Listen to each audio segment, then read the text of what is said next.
everybody. This is the finals of season 1 2021 of the Fire 2 Open. I'm super excited. I am Ryan or Ranior, and I have with me here today Eric or nerdcube. And I'm super excited that everybody can hear me now, and we're here and we're live, and I'm just ready to go commentate some Terra Mystica. Yeah, we have some super high level players. This should be an awesome finals today. We've been building up to this all season, and we have some great content in the future as well. The international clash is being planned, and the players have been selected. At the end of today's broadcast, we'll have an announcement on that. If you're interested in helping support Fire 2 Open and all this content, please feel free to subscribe on Twitch today. There's also links in Twitch to a PayPal and a Patreon. There's also some links to a Discord community if you just want to be kind of involved behind the scenes and see or learn some more about Fire 2 Open. Yeah, it's been really cool, getting to see it. I really appreciate everything, that this community's done to rally together to get this tournament to happen. And, massive props to Bizzle for starting all this and putting it together and putting so much work in. And it's been really cool to be a part of that community and contribute ideas to making the production of this better, and then see it happen and see us get to the point where we're at today with, where we've got this, big international clash coming up and all these other tournaments. And it's been a really cool community to be a part of and support. Strongly agreed. These broadcasts are awesome, and I'm glad that they're happening, and I hope that everybody can help support them to make sure it continues. But yeah, moving on for today's game, we have 4 very strong players, and it should be a great game. Who do you want to start talking about first here? Yeah, so I'll start talking about Istari, I guess. We'll just go in order. So Istari, is going to kind of be the wild card a bit to a lot of these players. Made his name as a 2-player specialist in Terra Mystica, and he actually has played, I think, only a handful of 4-player games, in his entire Terra Mystica career, maybe almost all of them coming in Fire 2 Open. So when players are trying to dive into the analytics on him and try to figure out, what factions he succeeds with, does poorly with, he just doesn't have the 4-player volume that all these other players have. So I think that's going to kind of be the storyline, is see if he can, he's been on this amazing run through the tournament where he's taken firsts against some other really great players. And I think that's going to be the storyline for him, is can he keep up that run, of a 4-player success, despite his 2-player background. Yeah, strongly agree. He's quite an enigma to me, and it's largely because he just has such a small sample size. Most of the top players, I play quite a bit, you play quite a bit. We, just run into each other and wind up playing each other, and everybody, I think, has relatively little experience with Istari, but his results are very strong, so it'll be fun to continue to learn more about this kind of mystery man. Speaking of other kind of unknowns, we have Barnawal, who I knew very little about before this season, and he's kind of just shown up to me kind of from nowhere. And looking through his games history, he did kind of just experience this game during the pandemic, and he's been played very well, largely of late. He's broken into the top 10 on BJ's ELO. He's the man that took me out of this tournament, and he played some very strong and precise and creative games. So I look forward to seeing his gameplay continue today and into the future. Yeah, I think, again, for a similar thing for him, his storyline is with the little experience that he has in Terra Mystica compared to, these next 2 guys we're going to talk about, can he keep up that run against the top players? He's proven it so far. Like you said, he's jumped into the top handful of people on the ELO list. And it's been cool to see his rise, up to being one of the top Terra Mystica players. And it's he can put his stamp on it here, and lock in his name in the halls of Terra Mystica gods forever. So moving on then, we've got Deep Finesse next, who I think, has kind of had, one of the bigger success stories of the last few months. I think, in the last few months, kind of he got onto a lot of people's radar when he skyrocketed up to hitting a 700 ELO. He was, there near the top of the board for a really long time, still is. He's been number 1 in Arena for a really long time, always hovering near the top 2 or 3. So he's really, I think, just kind of skyrocketed to like immediately into the conversation to being one of the best handful of players in the world over the last few months. And that's been also really cool to see. I think he discovered the game during the pandemic as well, like a lot of people.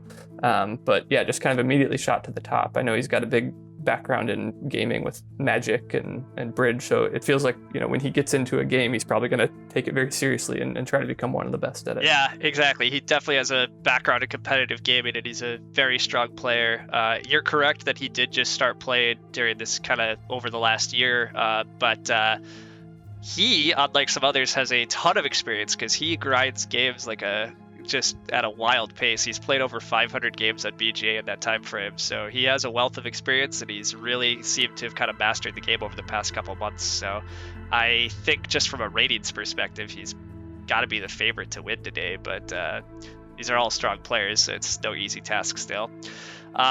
Last, but certainly not least, we have Bizzle. Perhaps has the most interesting storyline of anybody. I mean, he is the man who's created this tournament. In the first 2 seasons, he's just run production, and he kind of finally felt comfortable to step out from that role and actually compete in his own tournament. He qualified right away through his own qualifier system, and then he's won and he's found himself up in the finals. He's proven that he's a very strong player and can handle facing off with everybody else. I think amongst everyone in this group, he's been playing Terra Mystica the longest, for whatever that may be worth as well. Yeah, and I think he's definitely, if you're looking at his rating now, like, you don't see like one of the top 10 ELO players, but he has been in the past. And I think, his rating has dipped a little bit due to the Fire and Ice map, arena rotation. But I think, in the past, we've seen him as a top 10 ELO player, and like he's really proven that, especially on base map, like he's absolutely one of the best, few players in the world. Yeah, I think that's a great point. For those who may not watch the ratings as closely as Eric and I, currently Deep Finesse, Barnawal, and Astari are all in the top 10, and Bizzle is not, but he definitely has been in the past. So this is a very strong group. All players that have made like the top 10 of the leaderboard, which is a pretty tough thing to achieve. So definitely a lot of skill here. So it'll be a very exciting game. Yeah, super excited for this, and I think we're ready to get started. We're ready to jump into this game. So here we go with the 2021 Fire to Open Season 1 Finals.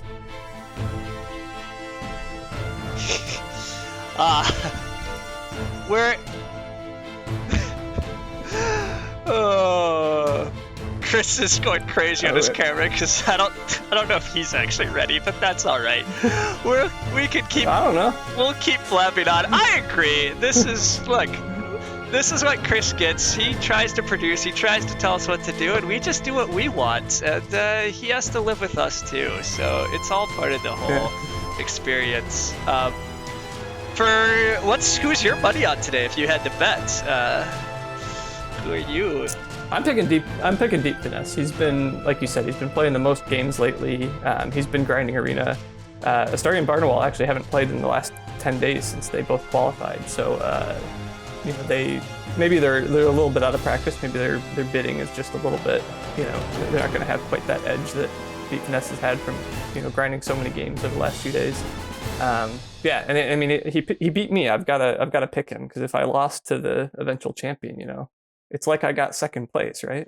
I certainly feel that. I definitely take some solace in the fact that I can say last season I lost to Gino, who won the whole thing. So I guess on some level I should be cheering for Barnawal today. I don't necessarily care who wins. I'm excited to see how it goes. If I'm betting, I agree. I think I'm picking Deep Finesse. I do tend to write the little preview articles that go on BGG, and I did pick Deep Finesse. So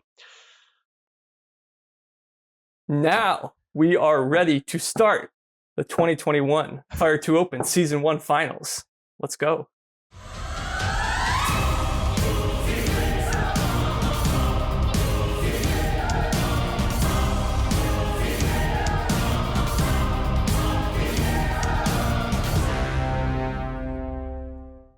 I'm very excited here to see the setup that we roll.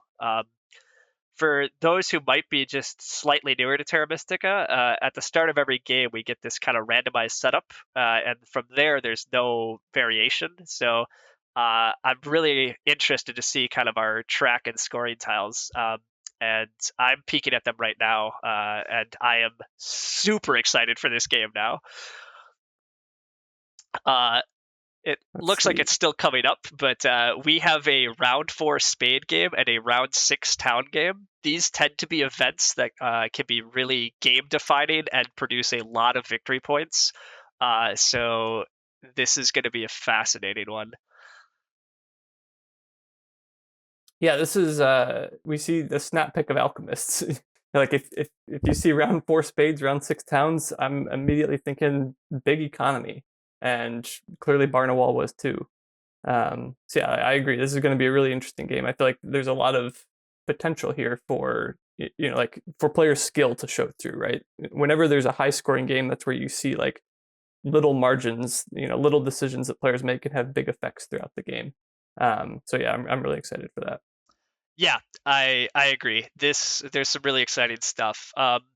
So the round tiles itself, we have round 1 dwellings. That also gives the opportunity for some potential like dwelling rush openings where people build only dwellings. Traditionally, people are going to tend to build a stronghold or a temple in round 1 and build up a bit. But with temple in round 2, dwelling rush openings also look really intriguing. Um, we have big buildings in round 3, which isn't necessarily great for a lot of factions, although we already saw that Alchemist pick, and that tends to be a great time for them. And then, yes, the round 4 spade events, people can really build up a lot of workers and dig a lot. And the great like synergy here is that you could dig a lot to set up your town space for those round 6 towns.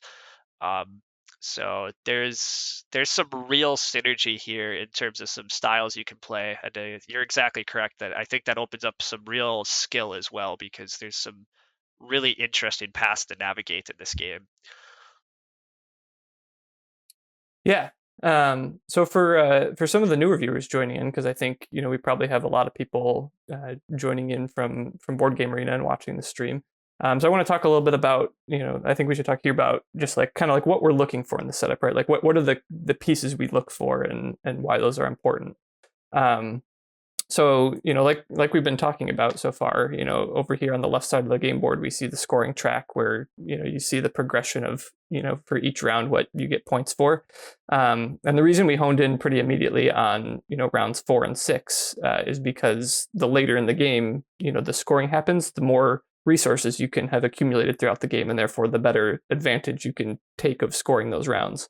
And in particular, rounds 4 and 6 are a spade round and a town round, which are, I think, like they're the only two events that are like essentially uncapped, right? In that there's no limit on the number of them that you can do.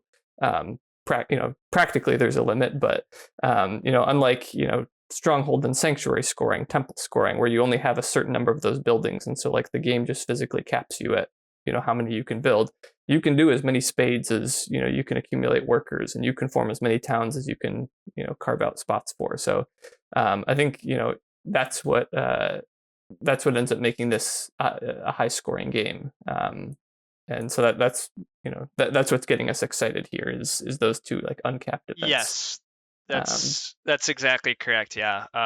Basically, like on a kind of more average track, you're kind of hoping to get about 30 points. You get about 5 points a round on average, but that spade and that town round, players can definitely build up and score well over 10, possibly over 15 points in those rounds, and so that's just really big. Yeah, so the bonus tiles here, aside from this being a high scoring track, we've got a couple scoring bonus tiles, but we're actually missing a couple scoring bonus tiles from the game. So I think that's an important thing to talk about for anyone who's new joining us for the first Terra Mystica broadcast. You'll always hear us talk about what bonus tiles are missing from the game, because it's there's 10 total tiles in the pool, like that can be chosen for any game, and of those 7 are in any game. So there's 3 missing. So that means there's 3 things that the game will be lacking a bit of, whether that's a priest that's missing, and so the cults will be harder to contest on, or points. So there will be fewer points that people get from the bonus tiles in a game. And so in this game, the The tiles that are missing from the game are the 2 workers tile. So it gives you 2 workers and scores you 4 points for every sanctuary or stronghold you built. So it's actually a pretty big deal for a lot of factions, who might want to build the strongholds within the first few rounds. We've got the dwelling scoring missing. So that gives you 2 coins and a point for every dwelling that you have built. Again, also potentially a big deal for a lot of factions that might want to utilize this round 1 dwelling event, build a lot of dwellings. Alchemists love having dwellings on the board. So that's definitely a bummer for them, for that to be missing. And then we're also missing the 6 coins, which is actually most relevant, I think, to the alchemists compared to everyone else, because they have an ability to produce, as many of their own coins as they want elsewhere. And so that's a relative advantage for them if there's fewer coins in the game for everyone else to grab. Yeah, so broadly I agree. The big takeaway though is like we're missing 6 coins, so the game might be just a little coin tight, and then missing the dwelling scoring and the big building scoring are interesting, and people kind of have to adapt a little strategy wise, and I do think that might be hardest on the alchemists. The one thing we didn't cover yet that I do want to quick is our cult rewards. So the cult rewards that we see this game, there's double rewards on fire, which will be useful. There's lots of workers on the cults, and there's a lot of coins on the cults. So I don't actually think the game's going to be that coin tight. The tough thing that I see is that there's no spades, so that could be tricky. However, I think we're going to see multiple factions try to advance dig then, because there's so many workers. If you advance dig, that's just so many spades available in the game, and then there's so many coins to help fuel all that. So I think we still will see a lot of like digging type strats. But yeah, we have our 4 factions now. So very broadly, we have alchemists, witches, nomads, and cultists. I think we should maybe just do a 30-second dive into each faction here on kind of what they're going to try to do before we discuss what we think is best here. Yeah. So starting off with the alchemists, like I was mentioning, alchemists' big ability is that they can convert their points to coins, so they can, at the beginning of the game, they can leverage that to get a massive early head start on getting things out on the board because they've got almost as many coins as they want. So I think alchemist game plan is generally going to be, try to get as many dwellings as you can on the board within the first 2 rounds. Because they can produce as many coins as they want, they just need to get workers so that they have enough stuff to build new buildings. They're going to get as many dwellings on the board as they can in the first couple rounds. Probably build their stronghold in round 3 would be my guess. Get 5 points for it then, and start activating their ability that lets them get 2 power for every spade that they do. Then in round 4, they're going to do a whole bunch of spades and get 2 points per spade, basically just turning a worker into 2 points. Probably start carving out space for a bunch of their towns. In round 5, they're probably going to build a sanctuary. Hopefully water 1 or air 1 will still be there, so that they can build a bunch of trading posts in the final round and hopefully complete at least 3. Like I think there's even a chance for 4 towns in this game. So yeah, I think they've got a pretty clean game plan here. Yep, absolutely agreed. The witches game plan I think is actually not that dissimilar. I think witches are broadly, so witches' ability is that they produce 5 points extra every time they make a town. And with late towns, that means witches are certainly going to be trying to make 3 towns this game. The witches' stronghold probably isn't very important, but broadly, I think witches are probably going to try to leverage that round 1 dwelling event, build a bunch of dwellings, delay their temple probably until round 2. They might decide to go advanced digging this game and dig a bunch, and they're going to try to hit 3 towns. And I think they could do all that. Yeah, I think the big question for witches here is if so there's the tile that gives them temporary shipping. They're sitting in the 2nd seat, meaning they have the 3rd pick of bonus tile. I think we'd expect the spade to get picked, but I think the big question would be, will that tile that's got 3 power and a temporary shipping on it, will that fall to them in the 2nd seat, or will nomads pick it? And that could be the difference between a huge game for witches, where they're able to get all their dwellings out on the board in the first round, or a much slower one where they're forced to just play a more traditional, like, oh, we'll just build a temple and a couple dwellings, and Yeah, and go a more traditional route. that's fair.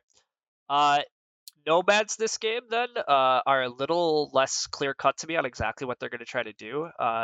They don't tend to advance digging, but they might go for like a round 3 mid game stronghold. Their power on their stronghold is that they just get to terraform an adjacent space, regardless of its color.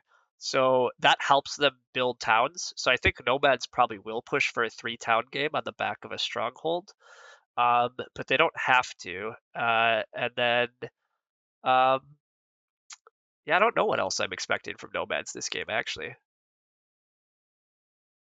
Yeah, so we see Deep Finesse actually jump to Nomads, and that's interesting that, because like you said, and I agree with you, I think it's a little bit tough to figure out their game plan because they can't, they don't often advance digging to take advantage of spades. I think all three of these other factions, have game plans where they can advance digging, and we've seen people win games with an advanced digging game plan.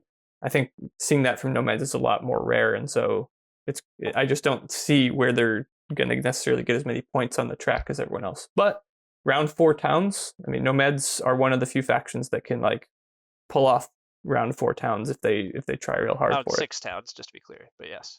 All right, sorry, round 6 towns, yeah. And then finally we have Cultists. And Cultist game plan is, I'm gonna guess they're gonna open with a temple and then probably just build a second temple in round 2. They very well may decide to advance dig this game. There's a lot of coin or a lot of workers to help support it, and we saw Halai, I think, do that earlier this season. And so Cultists are pretty good on that front. And then cultists will make some towns too. So I don't know. I like all these game plans. The thing that we didn't quite cover now that I'm going to finally get to is the color wheel. We have cultists are sandwiched, which is why we saw so many people bidding on the witches thus far. Witches have no color neighbors. That seems really good here. Cultists have 2 color neighbors. That means it's going to be hard for them to get enough brown hexes and enough territory, um, which is part of the problem for alchemists and witches.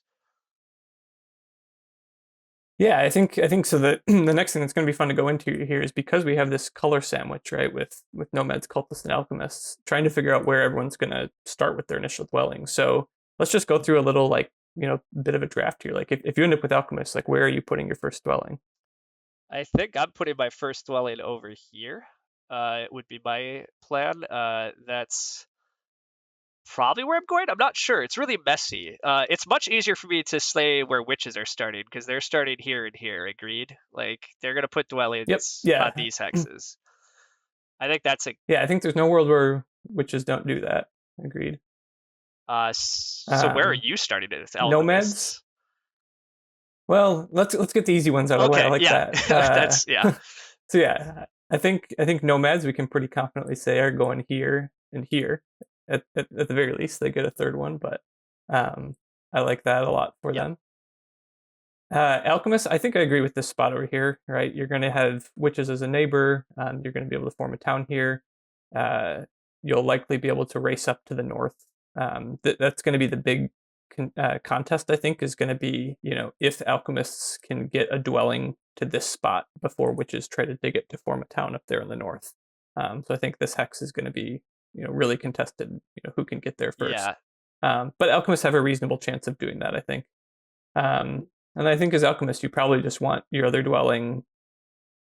It's really tough to say. I guess here might be pretty interesting in the center of the map. It's going to be a spot where you'll probably get a good amount of leech. You kind of disrupt a couple of your opponents a little bit, and you really kind of need this spot to secure access to building a lot of these other dwellings up here in the north.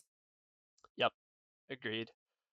I agree. There's a lot of like trickiness to alchemists, but I think that's likely starting spots. Cultists, I think, also are clearly starting here.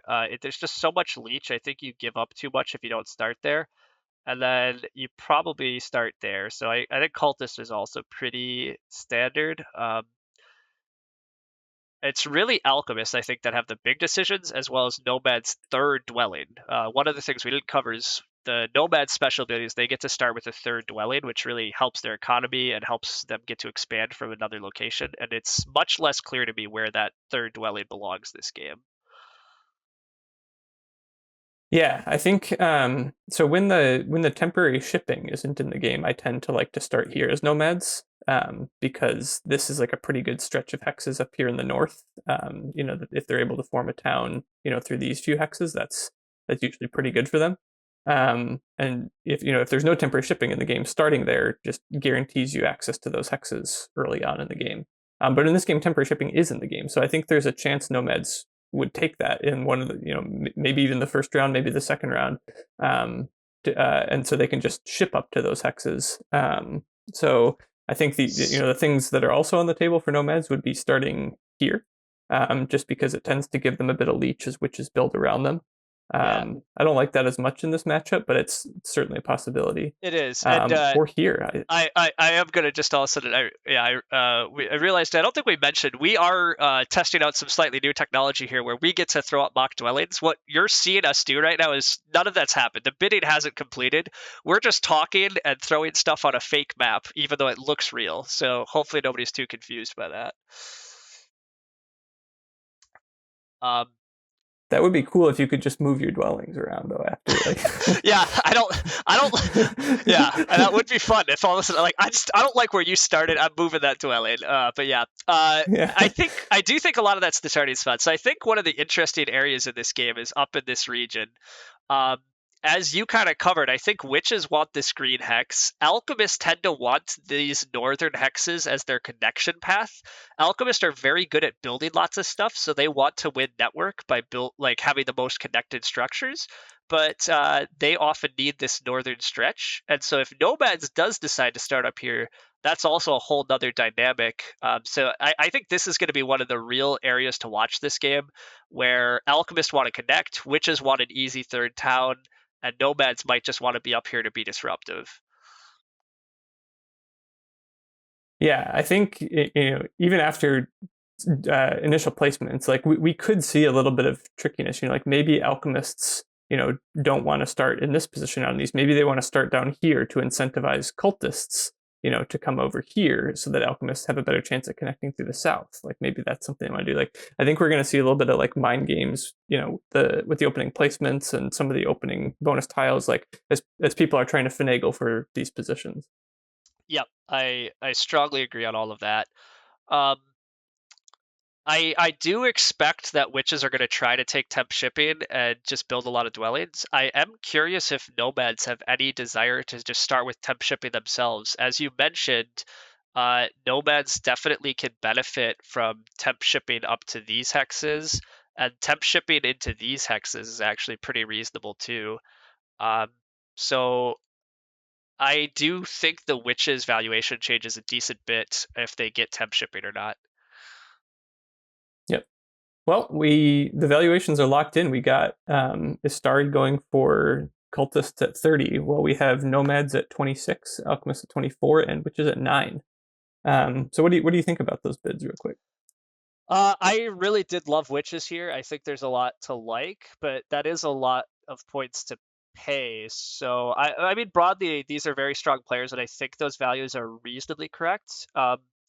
Cultists, I think, are a faction that survives sandwiching better than a lot of others. I think I'd be a little nervous though in Astari's position. I think I would have wanted a few more victory points, but broadly, it looks good. Yeah, I think this is pretty reasonable. This seems pretty reasonable at first glance, just based on knowing all the things that can go wrong. I think this is the kind of game, honestly, where I think we're going to end up seeing someone pulling away at some point. Like I think this is the kind of game where if witches do get on temper shipping and like, kind of get the dream opening of putting all their dwellings on the board, suddenly they might have gotten a pretty good deal even at 9 points. I think if alchemists are able to connect through the north and like get enough spades to get out a lot of dwellings early, like suddenly they might have gotten a really good deal early. Um, One of the really interesting things for Alchemist that I didn't mention yet, but I think is a possibility, is I think Alchemists maybe decide to just build a sanctuary town in the east, and they might still be pretty competitive on network this game and build 4 towns and just leave 3 structures out of their network and still hit like 14 network. And I think they can hit 4 towns this game. So I agree. I think there's a lot of volatility in terms of some of these factions have like huge games that could happen, and if one of them does get away with that, I think it's going to be pretty easy win. Yeah, it's going to be like like we've mentioned with the high scoring late rounds, the round 4 spades and the round 6 towns. Like there is a potential for huge scores in this game, and those are the kinds of games where it's possible to see like a runaway, leader happen at some point. Um, so yeah, so this doesn't feel like it's going to be the kind of game. It just doesn't feel like right now that it's going to be decided by a couple points here or there. I think it's going to be decided by like someone getting a whole extra town. That like if witches are able to like if witches get cut off from their third town, like that's 20 points being left on the board. And so those are like the kind of huge swings we're going to see in points at the end of the game.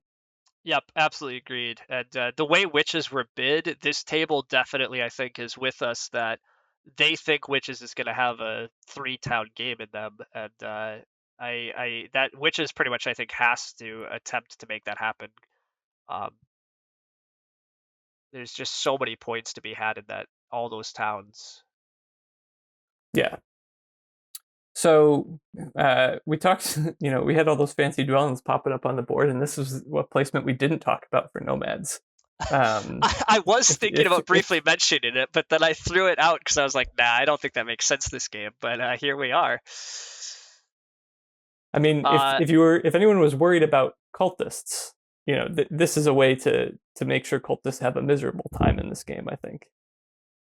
Yeah, this is a blow for Cultist. Alchemist does decide to just go kind of that east where I initially thought they might. So it does look like Cultist will at least get that dig for 2 dwellings. So I don't actually know if that Nomad's disruption is going to be that big, but the thing is, usually when Nomads start east like this, I tend to view that as a game where I'm going to open Stronghold and try to be pretty aggressive on securing hexes over there. Deep Finesse is doing some fun things here. He's putting a lot of pressure on that very central yellow, which he's going to need this game in order to connect up everything.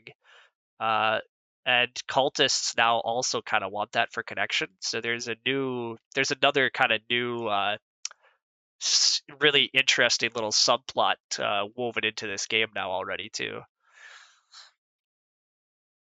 Yeah, I think and we were talking about nomads being in the north. That that subplot is a little bit on the back burner now. It feels like the north is going to be a little bit less contested right now. Like there still will be that contest between witches and alchemists, but yeah, this is going to be really interesting. And now, and now with that, slightly aggressive play by the nomads to like infringe on cultist territory a little bit. Now the question becomes like, well, where do cultists expand to? And they'd love to expand to the north if they can, if alchemists aren't up there. So there's also going to be some contests for those black and brown hexes in the north, I think, between cultists and alchemists, because they both need to expand. Whoa, okay. And the other really exciting thing is Deep Finesse does go with temp shipping on nomads, which plenty of reason to do it, as we pointed out. Like he has some good expansion off of it, but witches not getting to go temp shipping dwelling rush. Do you think witches took that priest, and do you think they should advance ship and still try to push out this? I don't think it's going to work anymore. I don't think witches can dwelling rush. Well, so right now they don't have enough power to even take a single spade, so they'd need to first get that. I mean, they'll likely get it when cultists or nomads upgrade. Yeah, but I think the problem is I think single dig's going to get taken by cultists, right? Like that's my read. Cultist I think really wants that spade here to put out 2 dwellings in the east. Well, they got a spade on the bonus tile. Oh, duh, you're so right. Yeah. Never mind. But nomads want this. Oh, nomads is getting double dig. Oh, this is an awesome nomad start. Well, so witches did just upgrade to a trading post straight away, so it looks like they're not going for the pure dwelling rush anymore, which I think is a good idea. Given like I think you can still do it, if you get a little bit of leech with the priest, but just spending so many of your coins early to upgrade shipping. You have to spend 4 coins to upgrade your shipping, and then you're building a whole bunch of dwellings, so you have no coin income. I think that could be a little too punishing for them early. Yeah. And it looks like Bizzle's resolved his timer and other issues that happened, so he's back to regular timer settings for F2O now. He had obviously gone overtime, but understandable internet issues means he's not actually taking the otherwise harsh penalties that this format has laid out. But yeah, Yeah, so I think.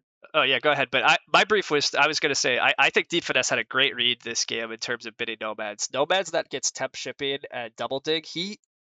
Deep Finesse is doing a nomads dwelling rush. I think he's just gonna build a lot of dwellings and save a temple for round 2, and I think that's really fun. yeah, it looks like he's going to be able to end with a trading post and 6 dwellings on the board at the end of round 1, into a temple round 2, maybe into a sanctuary or a stronghold round 3. Maybe there's even a chance he goes for digging then. And I think this is a really cool game plan. And I think the other thing is, with his bonus tile selection, he blocked witches, right? He kind of blocked that dreamy witches game plan that we were talking about of doing a dwelling rush. Um, with his dwelling placement, he kind of blocked cultists a bit, from just like having a little bit more room to expand, a little bit easier time getting into the south there. And cultists now just has to be a little more worried about some of their spaces getting eaten up.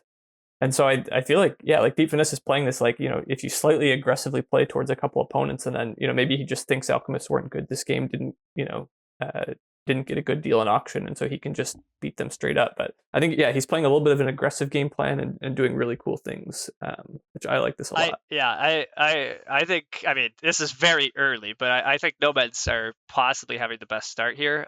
One of the awkward things for alchemists is they're not going to double dig, and I don't see how he's going to be able to two ship. Alchemists really love early 2 shipping on this map so that they can ship to all those northern blacks and get that worker economy rolling as we talked about. But I don't see how he does that. I don't see how he gets a lot of spades. So I don't think he gets a lot of workers out of round 1, which isn't the end of Alchemist game by any means, but it does mean it's already that much harder to do super explosive Alchemist things. Yeah, and we see actually 2 cultists chose to upgrade with their dwelling in the east over next to witches and nomads instead of upgrading in the center and giving everyone leech. So it looks like this round alchemists are actually like potentially going to get zero power leached from other players, and so that could be disastrous for them, right? If they don't even end up with enough power to take the double spade in round 2 because they didn't get any power in round 1, like suddenly this is like a disastrous opening for them, I think. Wow, and that's a great point. And that's actually further off of Deep Finesse's initial kind of placement here, because I think normally Cultist would just upgrade in the center, but now that Cultists aren't getting that easy hex, it does look like the Eastern town is probably just going to be 3 hexes and a quick sanctuary town. So that may be even a further little knockoff effect of the Nomad's starting placement. Yeah, I think I think the cultists read this game. Like you said, with going for that early sanctuary, I think we might try to see a sanctuary in round 3 or something. I think cultists read this game, which is probably correct. Is that they just need to like go really hard on the cults, right? They don't have a lot of room to expand. They're getting boxed in at every corner. Like their brown hexes are going to get just eaten up by nomads and alchemists this game. And so their path to victory is just scoring 32 points on the cults, and they need an early 2 key town to do that probably. Yeah, I think it's a really tough life to live this game if you don't think you're going to hit those round 4 and round 6 events very much. Like, that's so many points to not be scoring off of much, but we will see. I agree. I think cultists have to play fairly culty, but I still feel like cultists can maybe get away with doing some advanced digging and setting up towns, but maybe it is too hard to get the workers economy rolling. I'm not sure. Yeah, I just honestly, I just don't see where they're going to go from here. Like with nomads taking that brown hex in the north, alchemists are going to get up there before them. Nomads are going to be threatening to steal any of these southern hexes away as soon as, by the time they have advanced shipping. This seems like a pretty miserable game in terms of cultists being able to expand. And I think cultists can have a good game plan without expanding a lot. I've played a couple like we call them tall cultist games where they focus on building few structures, but they're bigger buildings, their sanctuary, their stronghold, lots of trading posts. But I think you really need like there's not a good time to build trading posts in this game. Like the track doesn't have any trading post events. That's something we didn't talk about in the intro, but when to build trading posts in this game is like a little bit of a problem. You have the trading post scoring tile, but there's not really incentive to build trading posts until the final round, to form your towns. And so I just don't see a tall game plan like scoring a lot of points for cultists Well, here. yeah, and on that front, cultists do just take Earth 1, which I think is definitely reasonable, but it does strongly suggest to me that cultists still have a lot of aspirations for still building out and building a lot of dwellings this game. Otherwise, I think you just take some sort of economy favor here. So we do see witches also go for a temple. I'm guessing, yeah. So all the Earth 1 copies are gone. Alchemists obviously got one. They tend to always need it. And yeah, instead of going Dwelling Rush, witches have kind of just settled for this opening, which seems fine still. Yeah, it looks like witches, they took a priest, so they're gonna, I mean, they can either advance shipping to get another dwelling out or put a couple priests to cults, do one of each. Um, but yeah, I think this opening is reasonable for witches. Yeah, I am curious about the Earth one from cultists. Maybe they took it because they felt like they had to, just to prevent nomads from getting it. But I'm not even sure nomads were gonna take it next round. With them ending with a trading post and 6 dwellings on the board after this round. I think there was a pretty good argument that taking water one would be better for them. I agree. I think the chances that nomads actually wanted Earth 1 this game were quite small, which is part of why I'm not sure I would have taken Earth 1 there as cultist, because it sort of still feels like cultist game plan to me is going to be to build a second temple next round. That just seems like such a natural thing for cultists to do. So I personally was expecting cultists to go for some sort of economy favor, possibly fire 1, because oof, yeah, we did just see another great move from Deep Finesse. He declines that cultist leech. So cultists get cult bumps when you build next to them if you accept their power, but Deep Finesse declines. So I don't think cultist is getting to that 4-step on fire like they wanted. And if they just took fire 1, they would have guaranteed it. So Deep Finesse is just doing all sorts of disruption. Yeah, I'm curious about that actually. I think it's an interesting move. Like you said, now Astari doesn't get that 4 power from fire, but if I'm deep finesse, in this game I might just value getting 2 power for myself to be more valuable than giving 4 power to the cultists, who I think are not in a great position. Um, so when you decline cultist leech, you give that person 1 power. So he was actually, kind of giving Astari 3 power and a cult step by accepting the leech. And I think, yeah, like I said, if I'm deep finesse in this game, I might just have the read that cultists just don't have a great game going on right now. And so I don't need to worry as much about them as I need to worry about my own game. Yeah, I mean, I agree pretty strongly with that. I think I personally would have accepted it, but regardless, it's one of the interesting wrinkles already early in this game. It does look like Witches is just going to send 2 priests to fire here and get those results. The interesting move coming up is going to be Astari's next move. If I'm Astari, I think I'm going to convert 5 power to a priest and send it to fire. It largely pays itself back, but I don't know if you'll actually do it or not. So I'm looking forward to that. I mean, I'd say an alternative would be, he could take the workers and build a trading post in the center. I think it's pretty dang likely that somebody accepts power. Um, from him, and he wants a trading post to build a temple next round, anyways. So I think that would be another way to get that final step on the cult. That's But yeah, it's definitely a little bit annoying. that's a clever idea too. Actually, I do like that a lot. Take the workers, just build your trading post, and one of those 3 players is going to accept you. Well, especially alchemist, I think. So yeah. Yeah, alchemists ended up taking the single spade this round. We were talking about being a little worried Oof. that they wouldn't get any leech, and they didn't. So they ended up just taking the single They spade. just passed for a worker and a coin on the trading post pass tile. I would have normally you see alchemists pass onto the ship scoring because again they tend to love shipping early. I was really expecting Alchemist to pass for the ship scoring and try to get another priest and go ship 2 next round. I'm really curious what his plan is with that trading post tile. I think so. I think he just saw the worker and said he needed workers. And the other thing is, I think he saw, so if Alchemist took the 3 power, ship scoring tile, he would not have had enough power to take the priest power action, right? And Alchemists really need 2 shipping to for it to matter, right? So he'll get 1 priest income from his temple, and he'd need a second priest to actually advance his shipping twice and get a few more dwellings out next round. And I think he saw that he was going to be a single power short of getting to take priest action. I think you But got to gamble that somebody's going to give that to you pretty quickly, which it turns out he is, because Astari is taking the workers and doing what we're suggesting. Although, to be fair, Astari has to upgrade center. I was going to say he could upgrade next to Nomads again, but then Nomads can just decline again. So yeah, never mind. Nomads have already shown they're willing to do that. I do feel like Cultist somewhat wants to rush that eastern town this game and get the 2 keys early. But yeah, they have to upgrade center here. Yeah.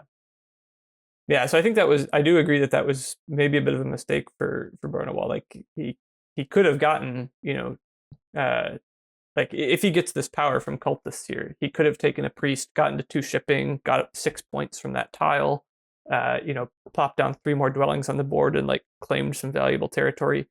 Now, I don't even know what his next round looks like. He just isn't going to have enough power to dig or do anything. He doesn't have enough workers to do much significant. I think he might be building a second temple for Earth 2 or something. I agree. I don't know what it is.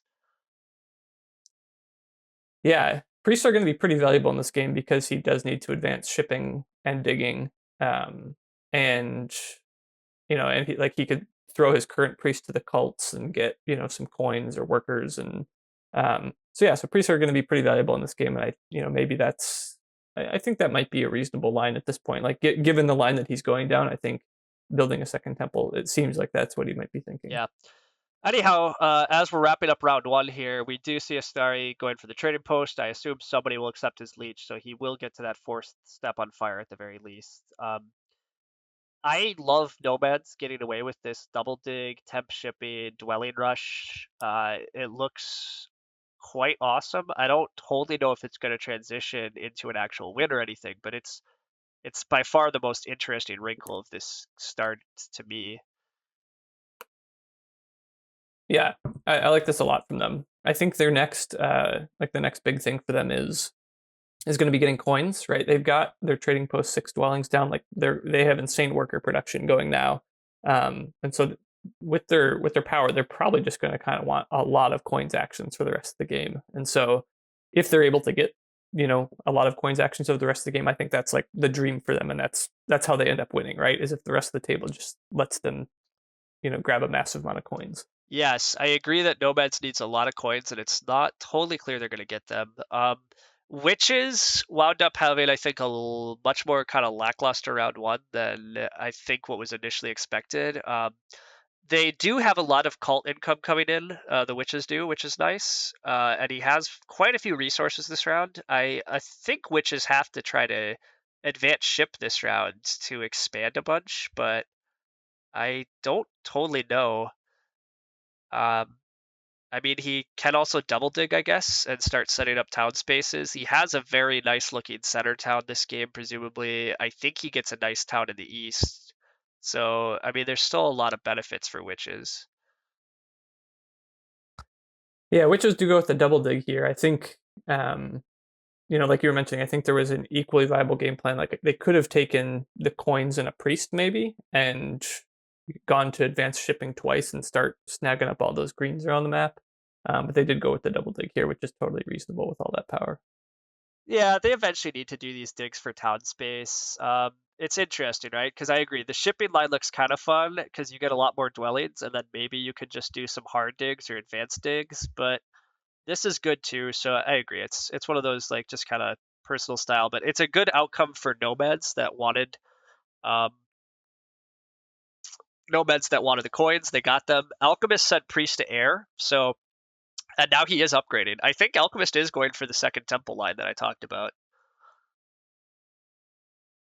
Yeah, I think it has to be. I mean, his power, like he could take a priest now, right? Like he now has enough power to take a priest, but he can't. Like he already sent a priest to air. He doesn't have the shipping tile, so I think his goal should be to have a build a temple, have a quick round, pass onto that shipping scoring for next round, so that he can get a bunch of dwellings out then. But it is looking pretty fragile I for Alchemist here, I Yeah, think. it's just the worker is just going so slowly, right? In good, maybe not even good, but in great alchemist games, you wind up ending round two with temple and like 6 or 7 dwellings, and so you just have massive worker production, and then you can totally leverage that digging round. Alchemists just are not getting enough workers here early to leverage that digging round. They're going to struggle to even build their stronghold around after this, much less dig a lot in round four. So. Um, yeah, I it looks kind of dire already for Alchemist in my opinion, which is one of the Yeah, Alchemist problems. They're a little boomer bust. yeah, exactly. And like for those of you tuning in from Board Game Arena, like watching this competitive Terra Mystica for the first time, um, in general, I think like a good just like way to tell like who's doing well, like who's got good things going on for them is just kind of like looking at who's got the most stuff on the board. It's not true for every faction, but for these in the game, like just kind of looking at how much stuff they've built is generally a pretty good idea. And you can see here with Nomads just have by far the most stuff on the board, right? And that's why we've been talking about how well they're doing. And Alchemists who almost want, should be able to have even more stuff built than the average faction because they have, this nearly infinite supply of coins. Um, are potentially going to end this round with, just 2 temples and a single dwelling. So that's really not good for them. And Terra Mystica is definitely a game of that's very snowbally, right? We talked about this a lot, with round 4 and round 6 scoring. That's nearly unlimited, right? You should be able to score as many points as you can, accumulate stuff. And alchemists just aren't accumulating stuff right now. They're just not going to have, the workers to really exploit that round 4 spades.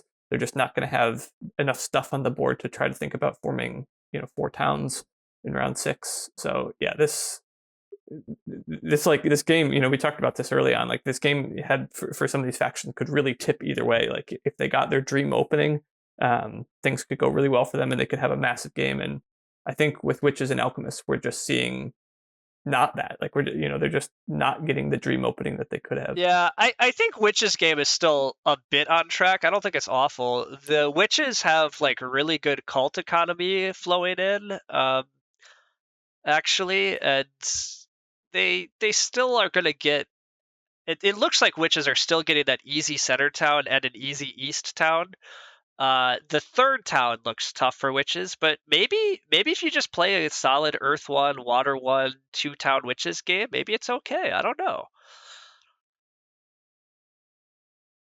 Yeah, I think Witches certainly don't have a bad game going, but I do think they were bid down to 9 in the opening, and they're actually at 8 now, so they have lost points, over the first couple rounds. So I think it feels like they just might be, being 31 points behind the Nomads just might be too much to overcome, even as good as their game I plan, yeah, is.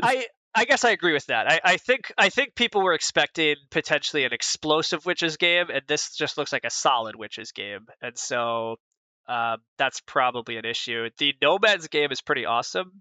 He took a copy of Water One with his temple, which we expected. It kind of looks like he might be building Nah, he's not building a second temple, is he? I was gonna say I almost said that, but I think he's just building that to go stronghold next round, is my guess. I guess he just wants some trading Yeah, posts because I think he just wants coin economy now, but we'll see. yeah, I think there's. I mean, I could make an argument for building another temple right now, and maybe taking Fire One or something like that. We were talking about getting coins. That could be interesting. I could probably make an argument for building another trading post. I'm trying to figure out in my head. I don't think. Yeah, there's no way Deep Finesse has enough, but like maybe there's some world where he could build a stronghold and a sanctuary next round or something if he got a coins action, but that seems unlikely. Um, so I do wonder which one he'll pick. Like I'm guessing it's the stronghold, but a sanctuary for Air 1, if he builds another trading post now, like could just be a ton of points over the rest of the game. Yeah, yeah, that's a good point. Cultist winds up going second temple as well. They take Air 2. I think Air 2 makes enough sense. It comes with some cult economy. It could do some fun things. Um, I still am okay with what cultists are doing. Cultists getting the priest to air, or not air, earth is I think quite good this game too. There's just so many coins on the cult track that are coming for cultists, which is nice. Deep Finesse goes for Fire 1. Yeah. All right. I don't. I think the second temple is. I don't know if that's what I would have done, but I mean, what I would have done is it doesn't matter. He's the finalist, and as you said, I think it's defensible line by all means. But I'm curious how it translates into next round now. Yeah, that's the biggest problem I see with this is like it might not be a problem, but like just I can't think of right now like what Deep Finesse's next round is going to look like because say he is going to have 3 coins coming in from Fire 1, but that's not enough to build a stronghold. He could build a sanctuary, but he doesn't have any trading posts up, so like Air 1 is not going to be as good um, now. So yeah, I'm really curious to see what he does with this for next round. I think he's still got so much stuff on the board. He's got a great economy of stuff coming in. Oh So yeah, like he'll find some way to leverage it. I mean, the thing I agree. The thing we have to like look at here is like all of these players actually, interestingly enough, oh no, not all, but 3 of them have 2 temples on the board. But alchemists have 1 dwelling with it. Cultists have 2 dwellings with it. Nomads have 5 dwellings with it. So you can just see Yeah. like how much kind of nuttier Nomad's economy is on that front. I will grant at least cultists and alchemists they can point to, hey, I have at least some cult presence where Deep Finesse has sacrificed like all cult presence thus far. But Yeah. Going back to the how much stuff you've got on the board, nomads just have a whole temple and 2 dwellings more than witches right now. And they're winning by now, what, 38 points? yeah.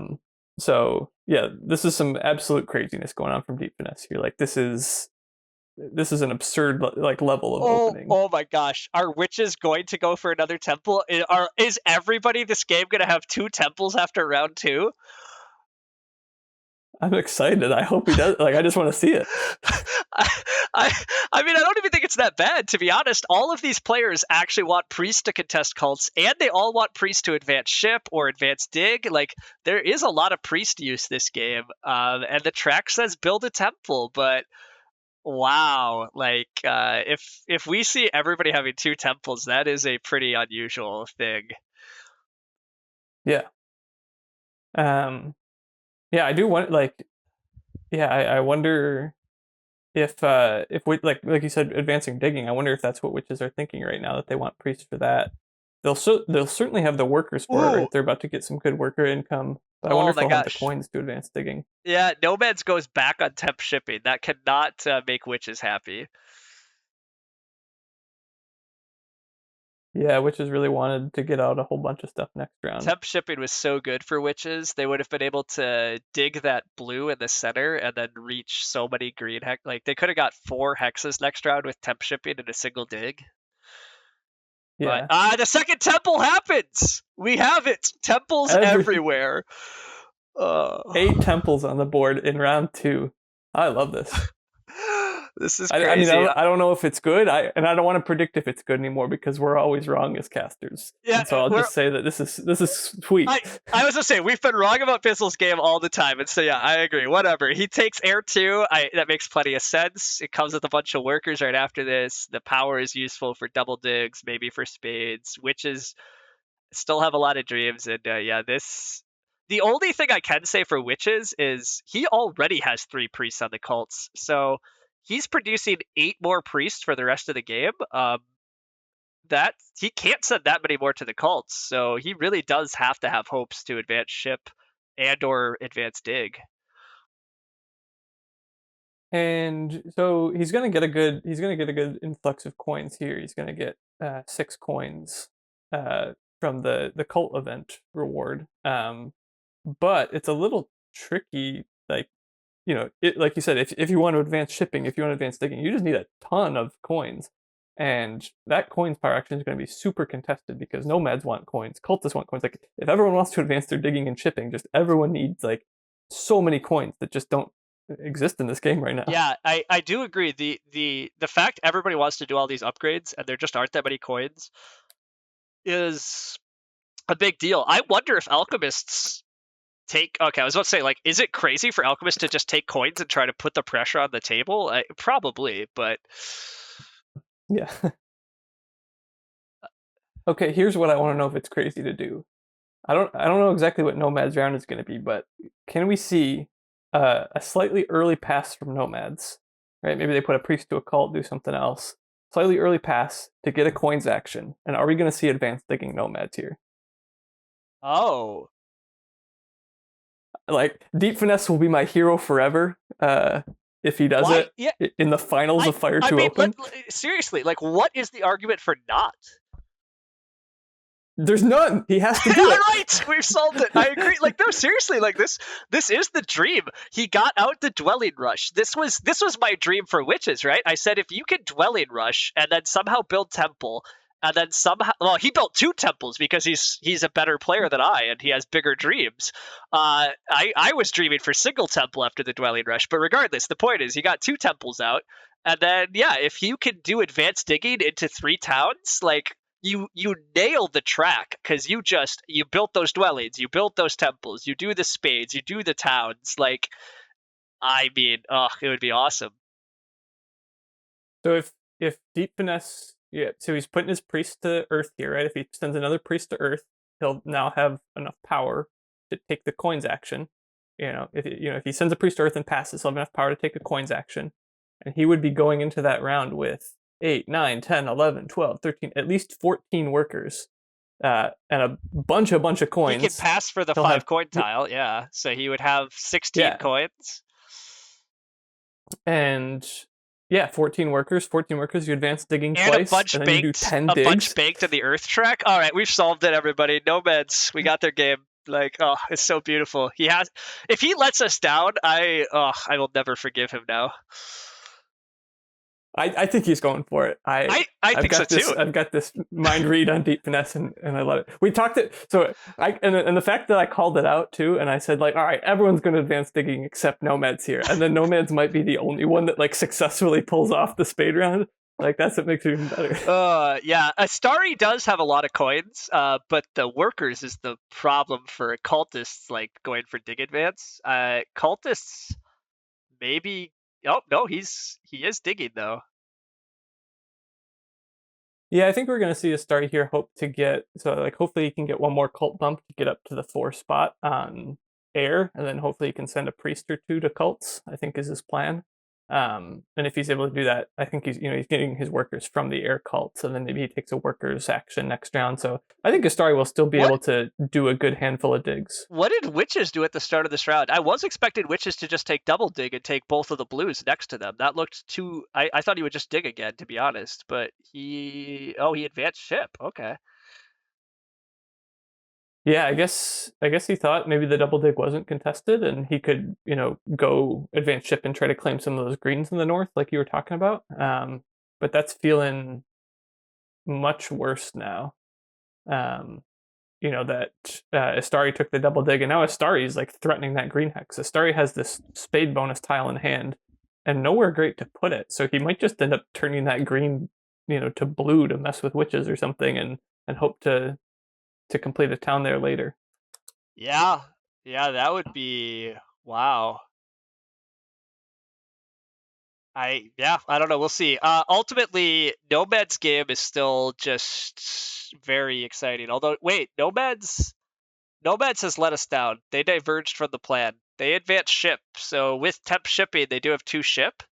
So I guess maybe they felt compelled to take this central yellow to really lock up connection. But I think we have bad news for our dreams. I'm really sad right now. Deep Finesse let me down. Oh, but no. Okay, he does no. take that. All right, no, it might not be over. He uses workers to coin conversions instead of power to coins. So he definitely is still eyeing up securing a coins action. Yeah, okay. I still like this. He's not going to get to do as many digs, but locking up his connection, I think, is a pretty valid game plan when alchemists and witches and cultists are all going to be advancing their digging next round. Whoa, It makes sense. Witches does not secure that hex next to cultists. He says, nah, cultists aren't gonna mess with me. Cultist advanced ship.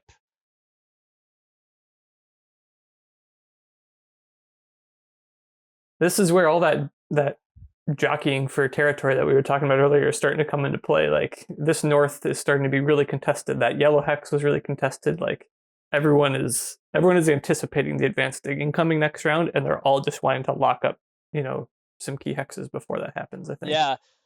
One of the other interesting things still for this round was if Alchemists were going to try to get a stronghold out, because this is often a great time to build a stronghold for Alchemists. And if you're going to advance dig as Alchemist, you also really like to have the stronghold down, because every time you dig, then you get 2 power back. That's the stronghold power. But this is where I think Alchemist game is just so tough, because I think if they just build dwellings, which they want for worker economy, I'm not sure they could build stronghold.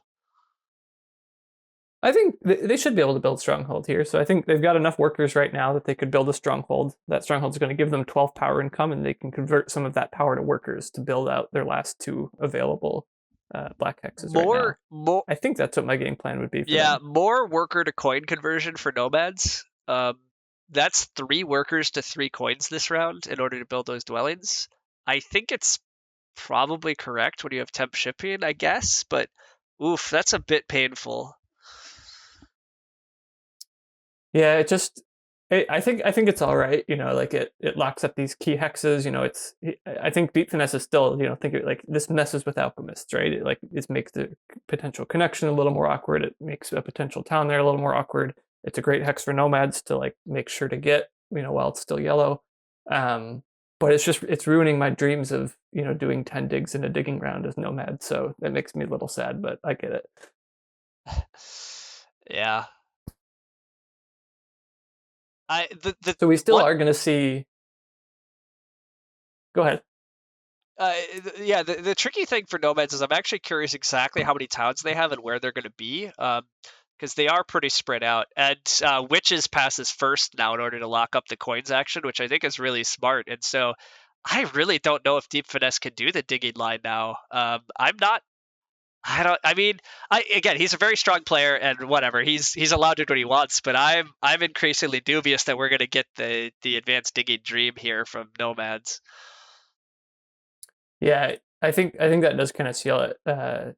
Deep Finesse really did need those 5 coins from the tile that Bizzle just took, and needed the coins action to really, like, he's going to have 3 coin income, and he's got some power he can convert. But it doesn't seem like he's going to be able to get to. You need 10 coins to advance digging, and then maybe even a few more to like put down a couple dwellings so that you can do your digs in the right places. Yeah, and so I mean, you kind of said that we're often wrong, so I guess we'll defer that Deep Finesse is playing really well, and often it's correct to secure your natural hexes, but I think Deep Finesse totally had a very good line to go for advanced digging, and if you advance dig, you can generate a lot of hexes. You can generate spots to build.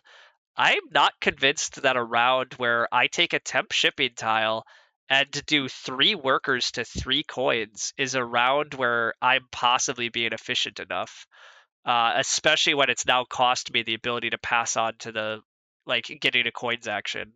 At least I think he's not getting the coins action. I assume witches are opening with a coins action next round.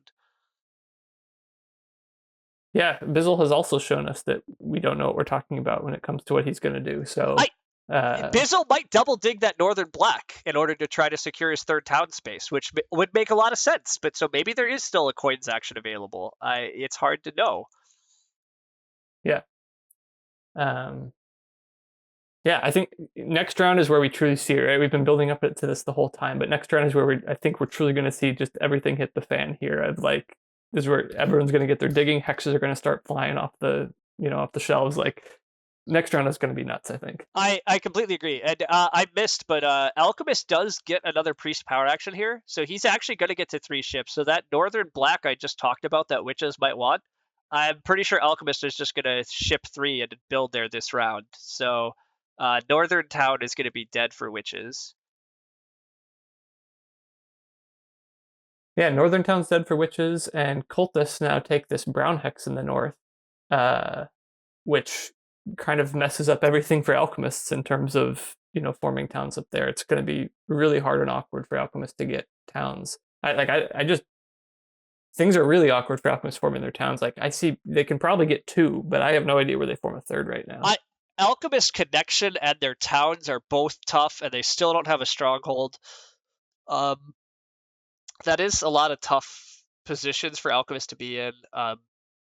Cultists also, their connection is tough. Their towns are tough. The only person that I have like Witches has two very easy towns, it looks like. But with Witches not securing that eastern blue, there's always a threat that Cultist decides to try to snag that blue and go for that brown if Alchemists are sleeping. So I agree. I think next round is about to really, really determine a lot of things because there's a lot of like contested hexes. Yeah, and we're about to see too. Witches are getting 3 workers from the cults. Cultists are getting 2 from the cults. Alchemists are about to get 1. Like everyone's going to have a ton of workers. Nomads have almost all their dwellings out on the board. Like everyone is going to have enough workers, even if they don't advance digging, to like do some. We could see a double hard dig or something. Digging with workers to secure a hex. I think despite people not having enough coins to advance their digging, maybe I think we're still going to see some digs happening. Yeah, this game still has a lot of coin production problems. I mean, Nomads have 3 workers and are producing 8. Actually, 9, because he's on a pass tile that provides a worker. It does look like I think Deep Finesse's plan is to just build trading posts next round and start scoring points and making economy, which I think is a good. I think that's also a fine plan because starting to produce coins just feels so important for all these players. They're pretty coin tight. Yeah, Deep Finesse is he's got the neighbors now to build his trading posts. He's going to need those trading posts to form towns in round 6, and like we were talking about earlier, the track doesn't have any good time that calls for you to build trading posts. So him jumping on that trading post tile while already having water 1 is like a great, this is as good a time as any that he's going to have to like get a bunch of trading posts down on the board. Yep, I agree. So I like that. I don't love where his towns are going to be this game, but he has good network at least. He's largely connected. He does need that Western red, but nobody should take that. So Where speaking of towns, where are his towns going to be? I don't know. That's part of what I liked about the advanced digging plan. It would help really cement him to some town space. And instead, he paid for some really expensive dwellings here. The connection one I understood, but the northern one feels really questionable and greedy to me. Um, so yeah, I don't know. I'm not sure how many towns Nomads is gonna get. I think they could get 1, but do they even get 2? It's not determined yet. Yeah, I agree. I think 1 like has to be possible, but and like we'll probably see a stronghold next round would be my guess. That'll help a little bit with carving out some spots, but yeah, I really just don't see none of very few of these dwellings are clustered up right now. You've got what is this, like 9 structures on the board, but we only see 2 of them are paired up. Yeah, right? and Nothing else is like looking like a town. and one of the pairings has nowhere to expand unless you're gonna bridge onto some double dig hex or something. Like yeah, it's just not pretty for Nomad's towns, but ultimately we're sort of halfway through the game, right? We're halfway through the rounds, but as you said, because it's kind of like a snowballing game, there's more than half of the like total actions left in the game probably, but um, it more or less looks like Nomads are at least achieving the game plan they want to be. Whether or not that's the right line, we've obviously been quibbling a bit. But Alchemist certainly did not plan to be quite at this position. I suspect Witches expected to have slightly better than this. And, Cultists might actually be fairly on their game plan, though. I'm not sure. They're too far off. Yeah, that's one of the things I wanted to talk about actually was, we were definitely like after the initial dwelling placements and how some of the round 1 stuff went down, we were little down on cultists, but I think they've actually salvaged this quite a bit. You know, uh, and maybe it wasn't even salvaged. Maybe they were just in better position than we thought because they're doing well in the cults, right? Like no one else has a. I mean, the witches have a decent cult presence, but no one else has like a commanding cult presence. They've cultists ended last round with 2 temples and 6 dwellings down on the board. They've got a massive stockpile of workers. They're still a little bit short on coins, but it looks like they might be able to connect this game. They've got at least 1 town coming. Like cultists have some solid stuff going on, I think. As a some of the problems we've got with other people we've been talking about, right? Witches just don't have a lot of points right now. They're just so far behind in the points race. Alchemists didn't get their stronghold out, so I think they're going to be doing a lot of coin conversions and struggle to keep up on points there. And nomads, we don't know where they're forming their towns. But meanwhile, cultists are just happily winning the points race, winning the cult race, doing well on network if they can get this connection down. Like I think they got a game going. Yeah, I agree. And I really like both nomads and cultists getting those priests into the earth track. There's just so much benefit here from getting those cult coins, especially when everybody went double temple and everybody has such priest production. Securing those key priest spots that really pay out, I think, is a great plan. I'm curious, though, where the rest of the digs go. Alchemists have plenty of workers to dig with, at least, so it'll be intriguing where he carves out his space. Yeah. Alchemist problem in this game, they fixed their worker problem that we were talking about with just not having enough workers. They've got a ton of workers and actually should be able to do a lot of digs this round. I think their problem is actually coins, which, it sounds unintuitive because they can produce as many as they want. But I think to have a really good alchemist game, you really do need to get out a stronghold in one of the first few rounds, just so that a stronghold is producing in a way 6 points around, right? It gives you 6 coin income, and that's 6, points that you don't have to convert into coins then. And it's just a lot of points that he needs.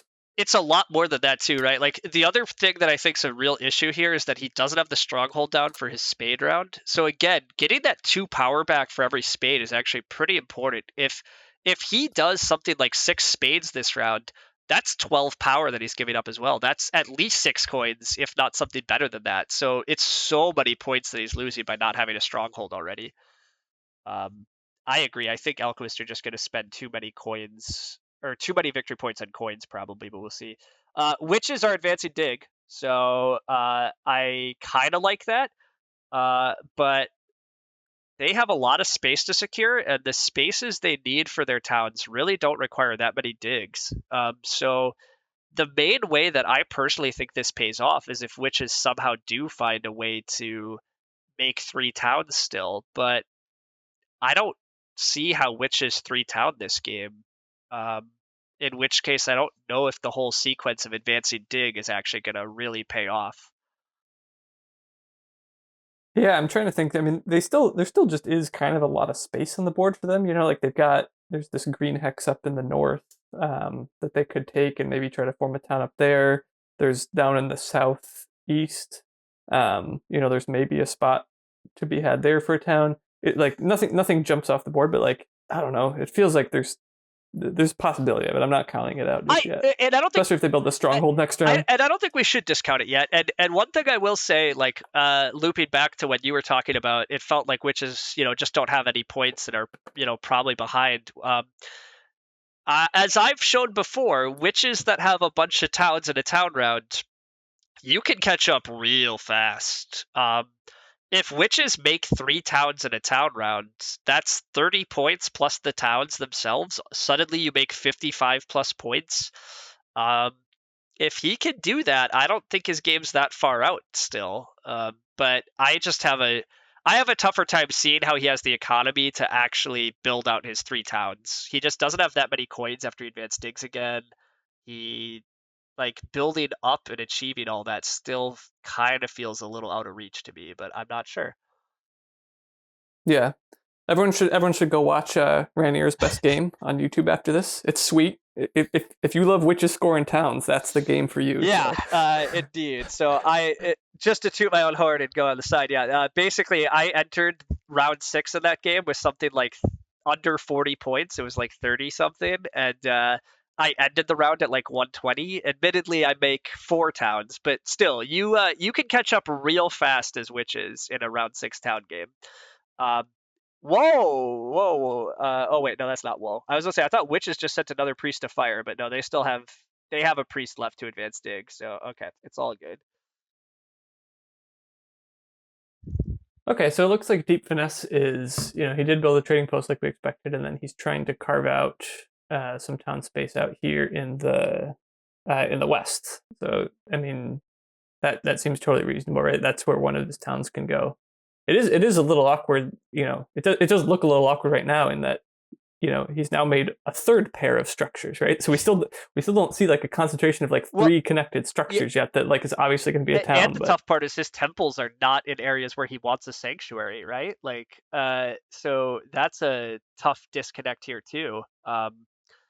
So the other tricky part is Alchemist might try to race Nomads for that Eastern Brown, and then I really don't know about where Deep Finesse goes from there. Now, with that said, I think Deep Finesse needed that Red Hex regardless, because that was his connection, as I said before. Like, now he's connected on 2 ship. And we see Cultist taking that green hex. Oh my gosh, I missed that. But I mean, I was thinking Witches was leaving that hanging a bit too long, but whoa. And Bizzle's shaking his head, shrugging his shoulders on camera. I think it's a good move for Cultists. He secured town space in a game that has round 6 towns. Like, I can't believe Bizzle left that hanging as long as he did. Now that I say that, like, why advance dig instead of just build that stupid dwelling? Like, he's had plenty of turns to just take it.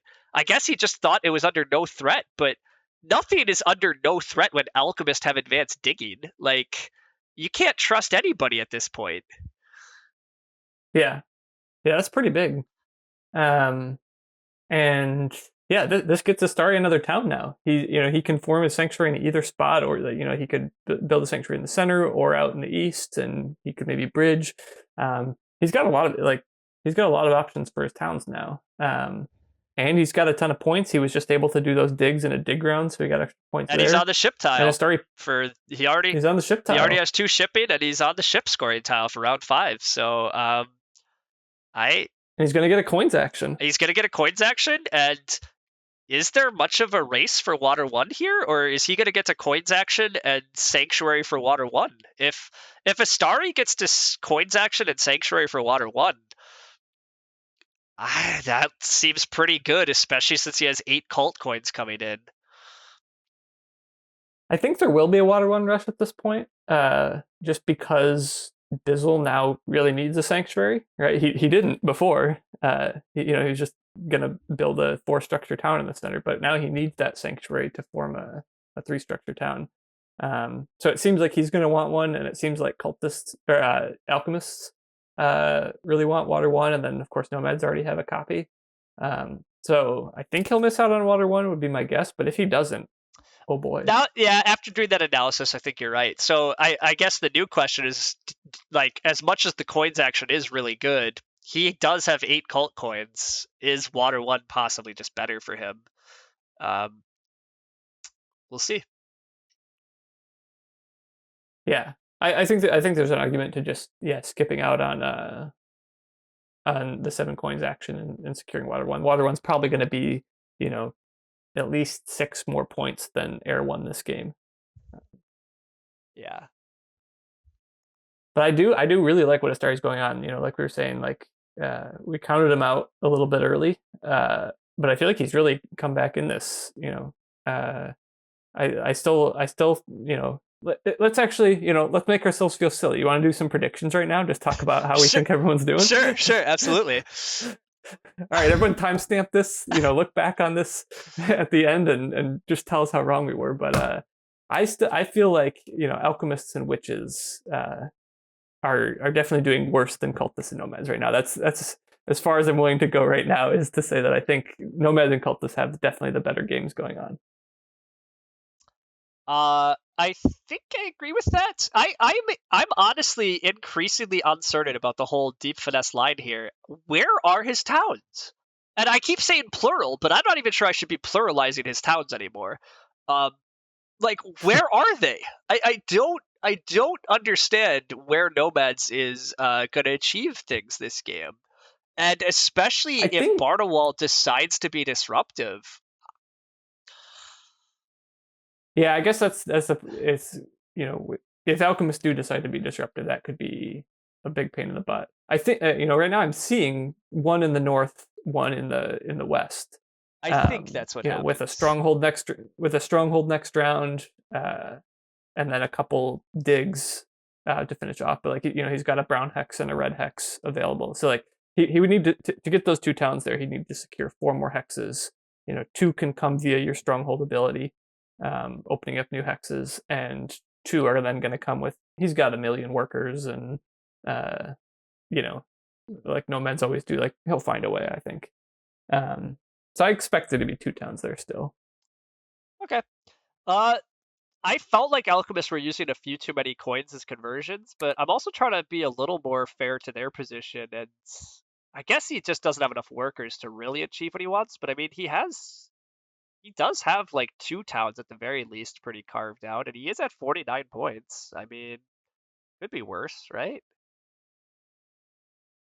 Never Yeah, mind. I still just it is. He is probably too far behind. I agree. The more I look, like he's going to do a lot of coin conversion because he's still just producing so few coins.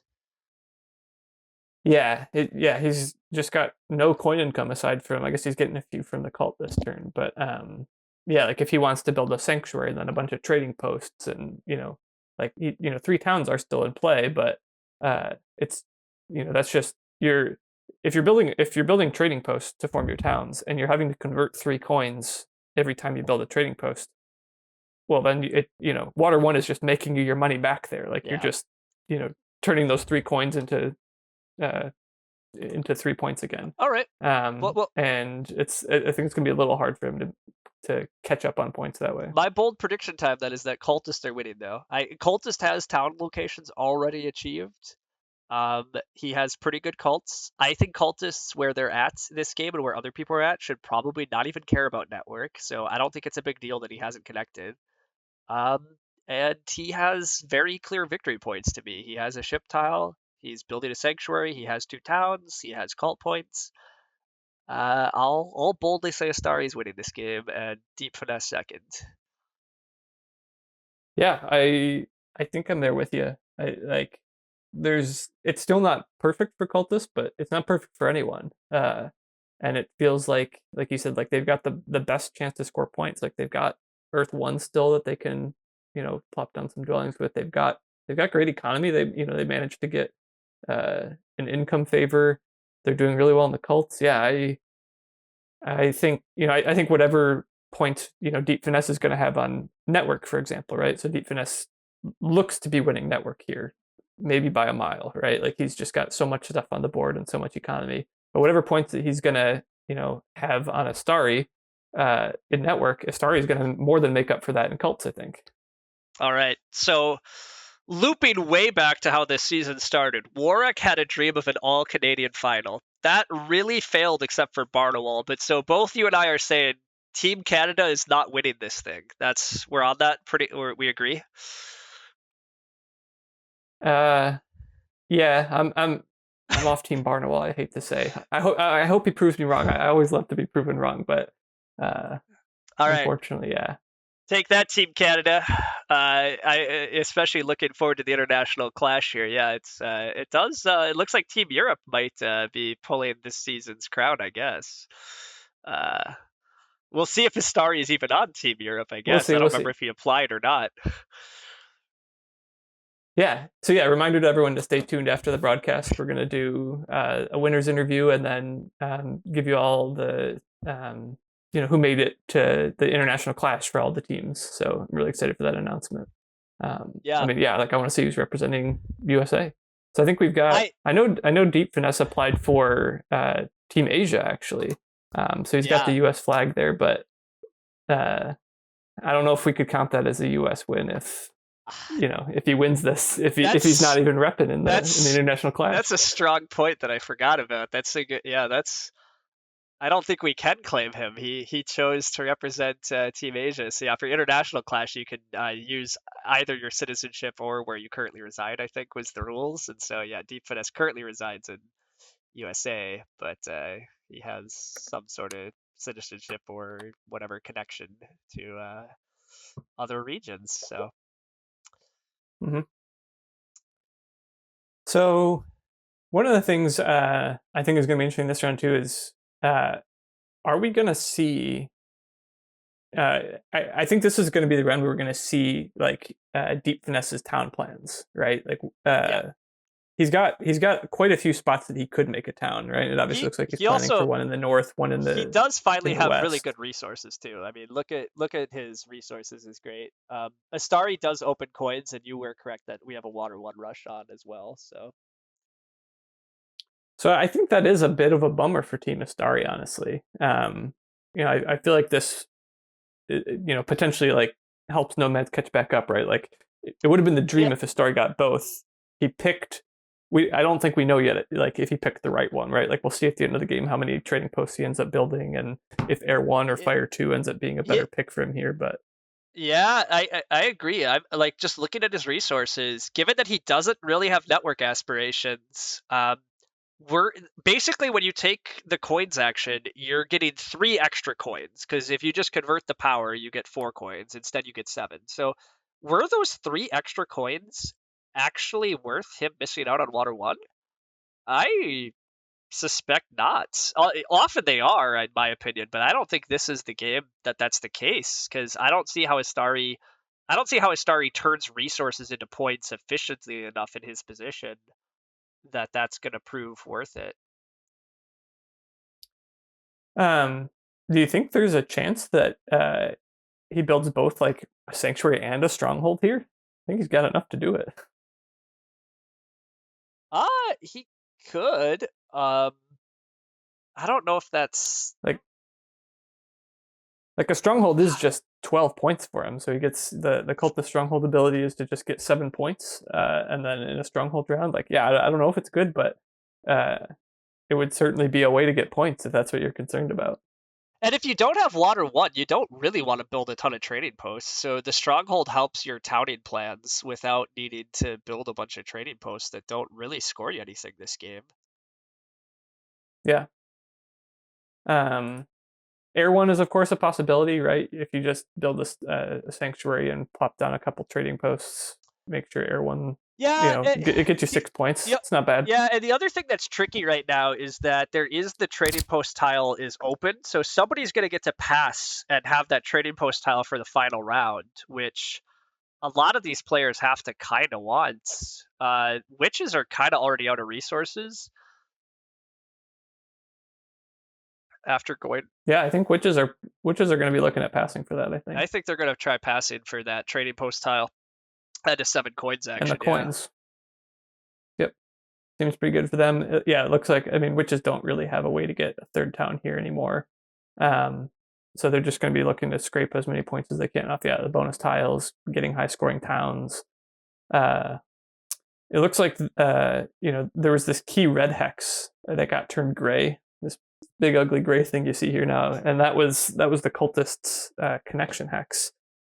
So it seems pretty unlikely that cultists connect, and so I think witches can feel pretty safe about getting at least some network points, right? Like they don't have to try too hard, to build out a huge network because maybe they don't beat alchemists or nomads anyways. I So don't think they beat nomads anyways, and I suspect they don't beat. I think alchemist still is going to wind up building a lot of stuff this game. I'm not totally sure. Yeah, here witches are already passing for that trading post tile, so okay, that's resolved. Nomads did a nice double dig here, so nomads I finally see the 2 towns for nomads at the very least. And I'm not even gonna lie, the part of me where I start playing, I already see the 3 town nomads, and so if that happens, then I'll forgive Deep Finesse for not delivering me digging nomads. I'm still mad at him. But it'd be good. It'd probably be good if he gets a third town.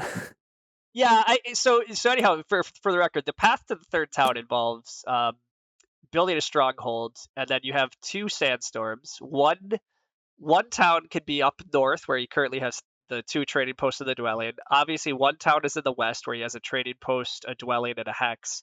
The other town does require a bridge, but he has that dwelling temple dwelling kind of in the south center. And if he has a sandstorm, he can turn one of those adjacent hexes yellow and then bridge between them.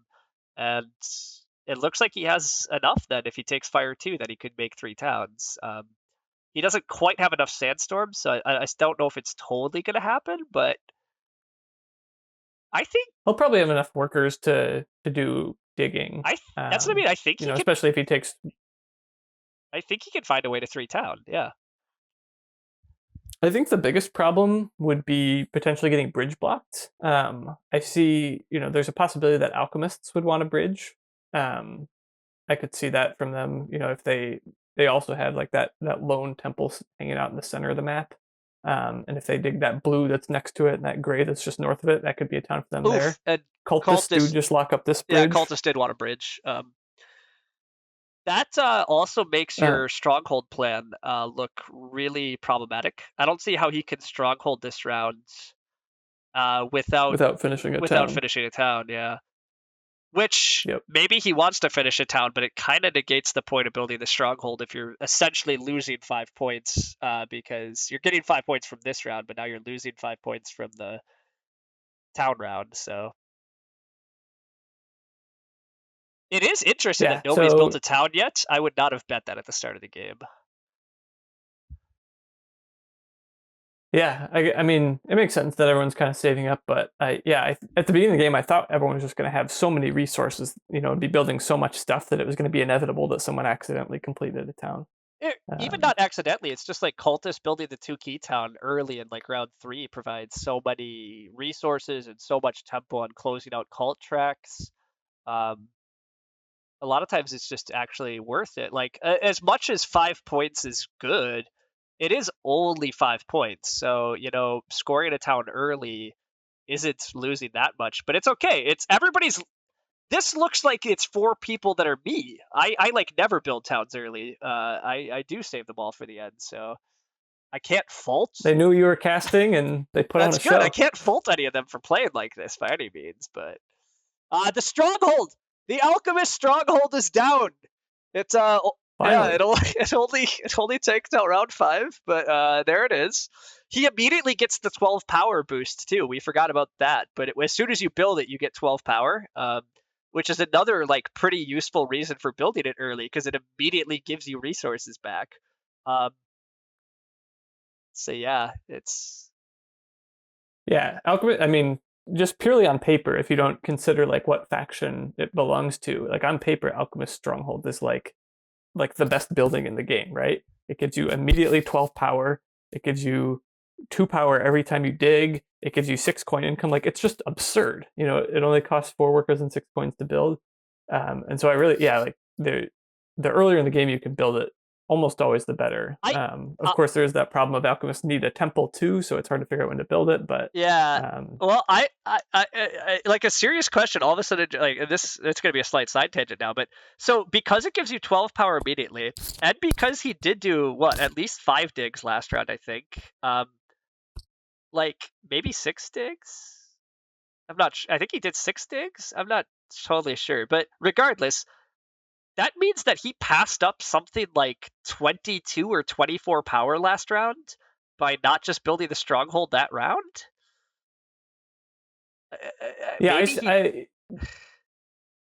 Looking back on the Alchemist game, I think, if Alchemists end up not, finishing well in this game, which is what we're predicting, but I think looking back and, having not built that stronghold in round 3 could end up being like a big pivotal moment for him. So in round 3, if we all remember back, there was a stronghold scoring. He had enough workers available to be able to, build a stronghold and then build a couple more dwellings and like still get the same number of dwellings out on the board.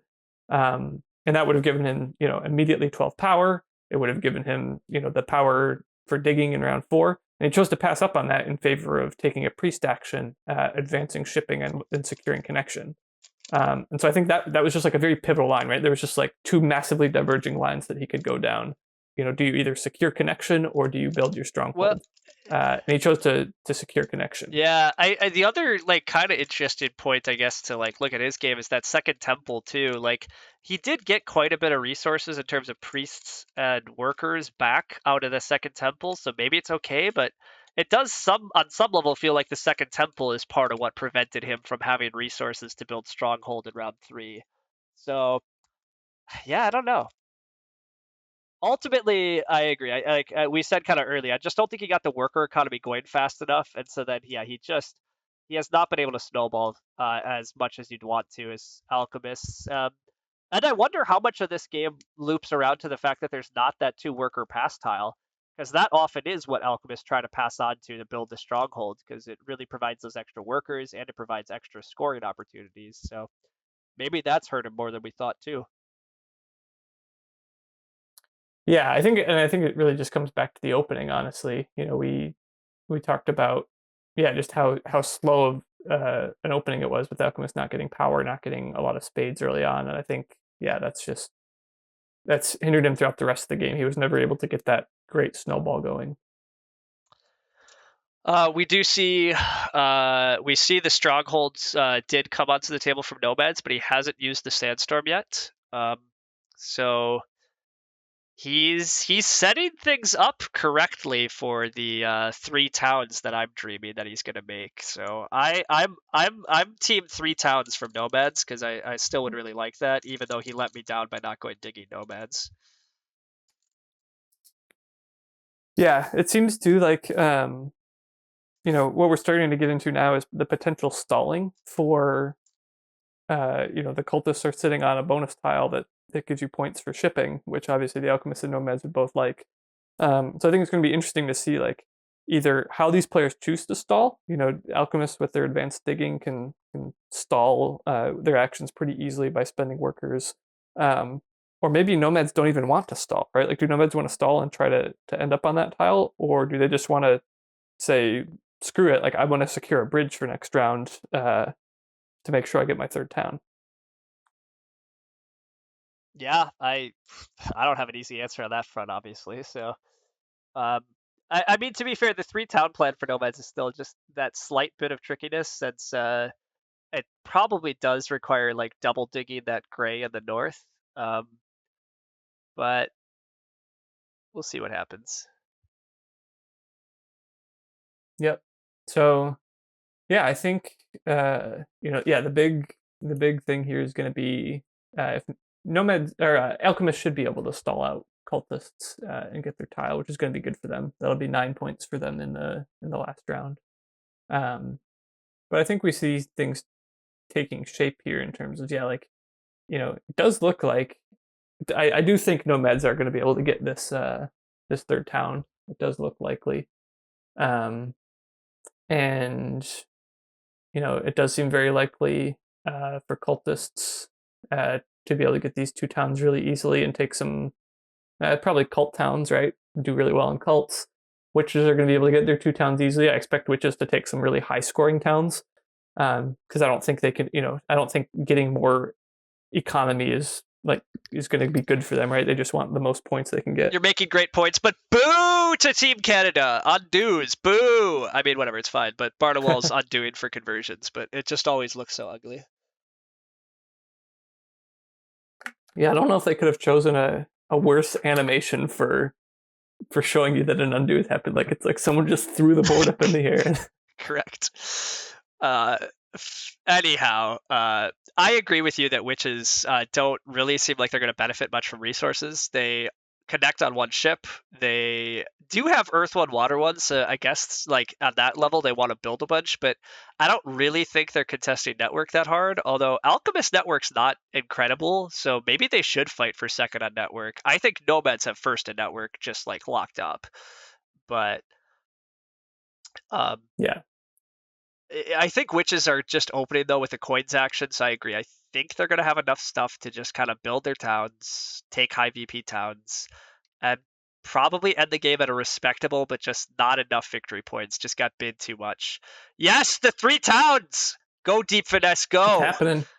All right, he's committing pretty hard to it with that sandstorm. I'm not even sure I actually would sandstorm there. That's like really committed because if you put the sandstorm somewhere else, you kind of remain flexible in terms of like I could open with a bridge next round and then like I don't know. I'm not quite sure that's what I would do in order to ensure this, but regardless, I am all for three towning. Is he gonna be the I think he's is he thinking gonna be the only one to three with town, by the way? I think so. Because if he's getting the bridge with his first action, that means alchemists aren't, and then I don't see alchemists getting 3 towns.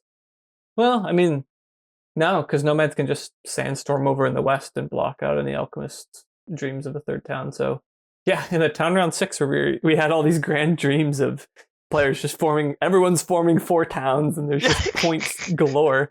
We've got witches sitting at 41 points going into round 6, and everyone's getting 2 towns. Yeah, I mean that's what happens though in a game like this where so we call these like sandwiched games, right?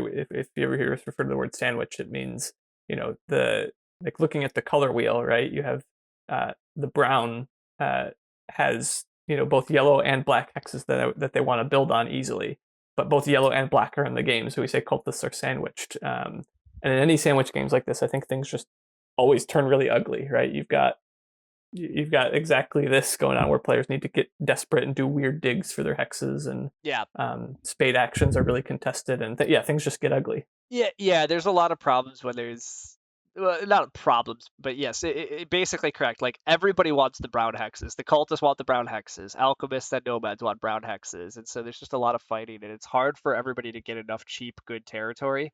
Part of why witches got bid so much is because it was assumed that they would be able to just get a lot of their hexes, and to be fair, they largely have. Now, cultists did take a green hex, as did alchemists, but it's a little bit because witches let them. I mean, not to try to like attack Bizzle too much, but that central green that Cultist is on in particular, it seems like such a like crazy thing not to have fought for. But Yeah, I think that ended up being, that was the moment like when cultists got that hex where we suddenly said, hey, like cultists are now getting a whole extra town, right? A whole extra town in a town round is like, up to 16 points. And that's a huge swing in their game for them. It's one less hex for Bizzle. Something I want to talk about here really quick too. So you'll notice that Bizzle passed like a long time ago. It's been so long since Bizzle passed. I don't even remember when it was, like how many actions people have taken. But he passed early to guarantee that trading post tile and the 7 coins action. But by doing that, he's now at least 2 actions away from completing any of his towns. Right, he has 2 actions, 2 trading posts to build in the center to complete a town, and he's got 2 dwellings and a trading post to build in the east to finish his town, which means he may not have priority on taking the towns he wants. Like, well, everyone else is getting their towns set up and everyone else is going to be an action or 2 away, from their own towns. Bizzle is going to be taking like the 7 coins, and then, Bizzle's probably 3 actions away from forming his town. So that, in this game, I think, for example, Tukey Town would actually be really good for Bizzle if he got it, right? But I just don't think he's going to be able to get it because everyone else is going to have it. Cultists are going to beat him to forming a town.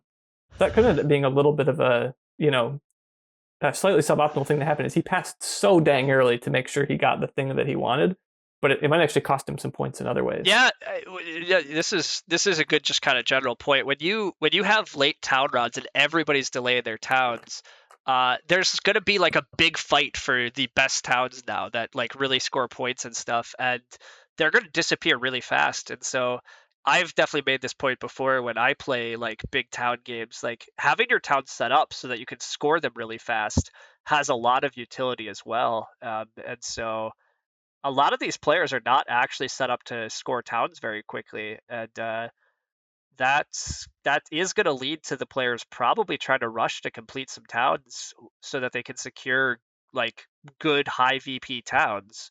So I agree, that's going to be an interesting dynamic. Astari chooses to just pass, and so alchemists get the ship tile that they really want. Yeah. I do wonder. So by doing this pass, obviously great for alchemists, right? They get oh, And this means alchemists can bridge block nomads. Or Yeah, somebody can bridge block nomads. This is crazy. I agree. Like all of a sudden, I was just looking. Like I wondered if Nomad stayed in this round too long because by signaling that this is, I guess, why I didn't like that Sandstorm. Like you're committing so hard and signaling to everybody that you want to do this. If he had just Sandstormed, let's say that Western Green instead, everybody's just like the other players are probably just like, okay, whatever. He has his towns, and then if he takes Bridge first action this round, I think he just has a better way to like kind of hide his intentions. Now, will anybody actually bridge block him? I'm not sure, but it's a huge swing, right? It's like Istari should, I I think think. Astari should. Istari, Yeah, I agree. Astari has yeah, so many points, and I think he's competing with Deep Finesse, and it's just 3 resources for Astari that he doesn't need. yeah. Um, if Astari bridge blocks, suddenly like, well, Astari is like losing, some resources and some tempo on towns, which is like bad for him. So therefore it's good for the rest of the table, but it's bad for Deep Finesse. That kind of just like ends up leveling the whole playing field, right? Like we thought Deep Finesse and Astari were doing the best. And if Astari takes an action that hurts both of them a I little mean, bit, I suddenly think it's like, fine for Astari to give up tempo on towns. I mean, look, like Nomads doesn't have towns set up like at all. Witches don't have towns set up. Alchemist only has 1 town that he's ready to complete. Like, I don't think Astari is giving up much tempo at all. Wow, but Astari says, "Nope, I care about the cult fights more." I think he's going to take Fire 2 here and just try to lock up some cults. interesting. Yeah, Yeah, I think if we look back and Nomads beat cultists by, less than 10 points this game, that's we're gonna look back on this being a huge decision, I think. I completely agreed. I think the bridge block had actually a lot of utility. Although I personally love bridge blocking, so but uh, I think Astari was Yeah. absolutely in a position to bridge block. I mean, what's he going to do with all these resources? Nothing is the answer, right? Like he just doesn't have ways to turn resources into points. He doesn't have water one. He doesn't have network. Like I guess that's why Astari is doing this. Astari is like, okay, I don't have ways to turn things into points, so I need to lock up cult VP and make sure that I beat witches on cults. But witches can't even found Yeah, towns yet. I just don't think it's that important to rush this. yeah, I think no one was going to like alchemists were in position to finish a town right now. I think that's yeah, alchemists were the only ones in position to finish a town right now. And I'm pretty sure they weren't gonna like take the 2 key town or anything like that. Like alchemists aren't a threat to Do, cultists on the cults. do cultists even Um, want 2 key town? I mean, I think that's what he's thinking right now. I think he's supposed to just take an 8 VP town. Like, yeah, and I that's think what he so. does. Yeah, I think that's the right call. Yeah, I think this makes a lot of sense. Yeah, with this, cultists seem to be locking up. Like they're probably going to win 3 cults and get, maybe they get all 4. Alchemist bridge block. Oh, It's madness. oh my gosh, it does happen.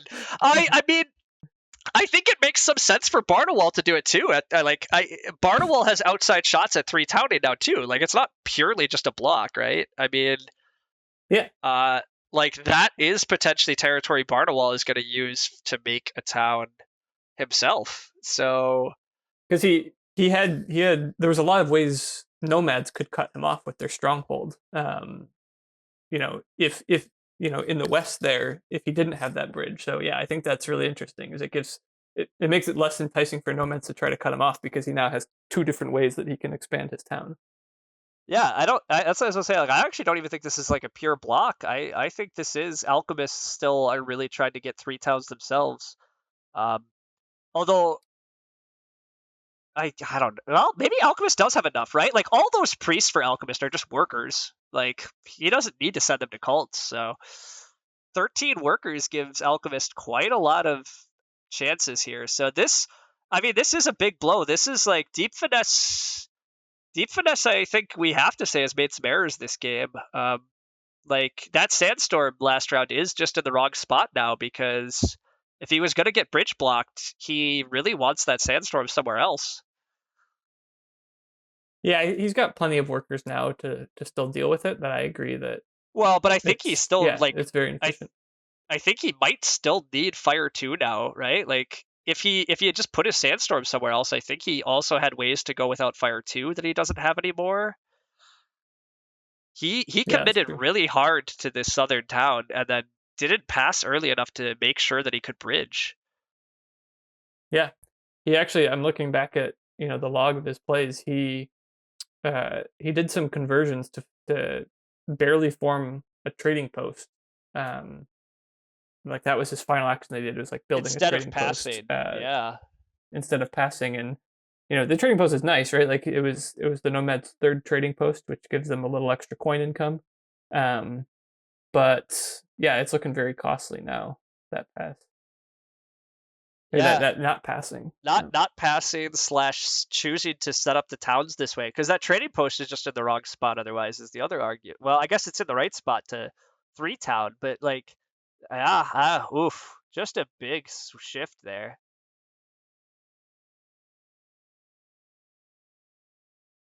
So Uh another potential for block here too, actually. So nomads do take fire two, like you were saying. Cultists already got fire two. Like cultists didn't really need fire two, but it was maybe just a little bit more efficient for them than building trading posts.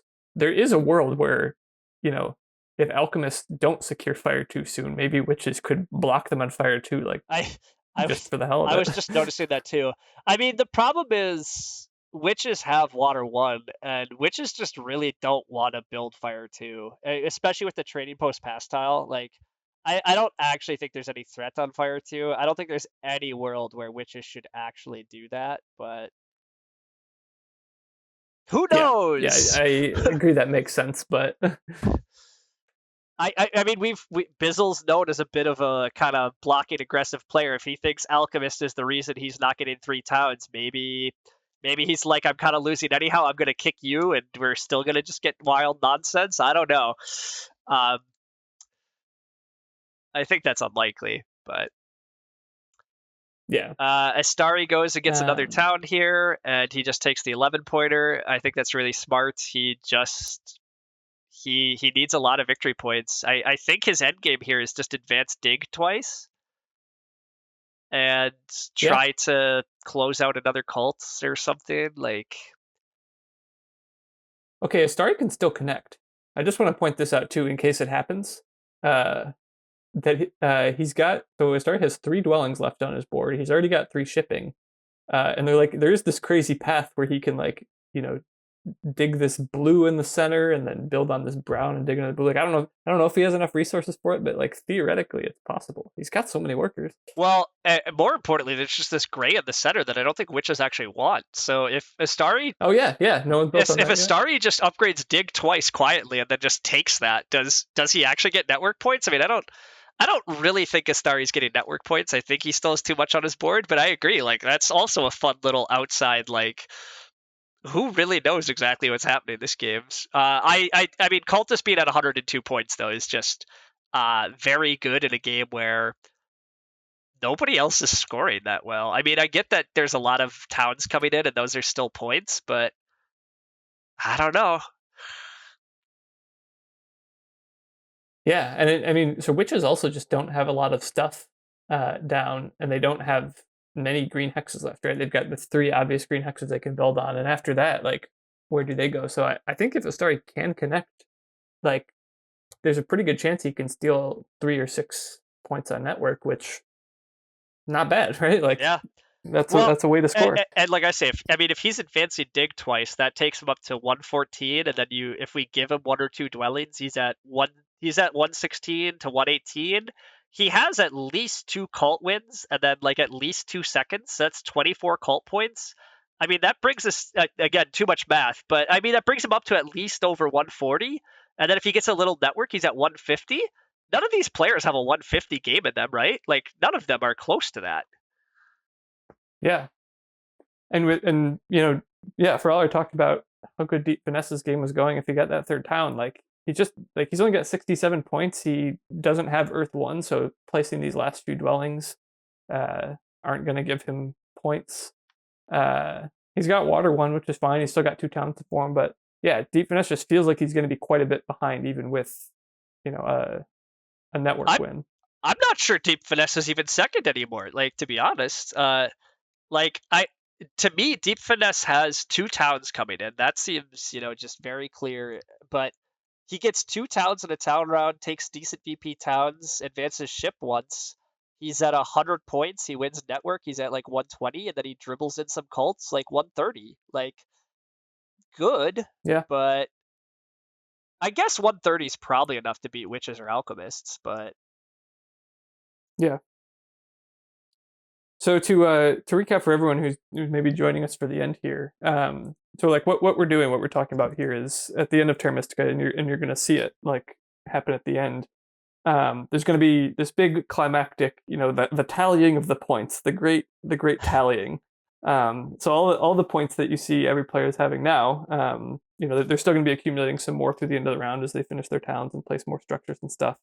But then like the few big things that happen at the end are players are going to get points for the bonus tiles that they're sitting on. So they're going to pass. So the alchemists are going to get points for 3 points for every shipping they have. Witches are going to get 2 points for every trading post they have. That's where a source of points will come from.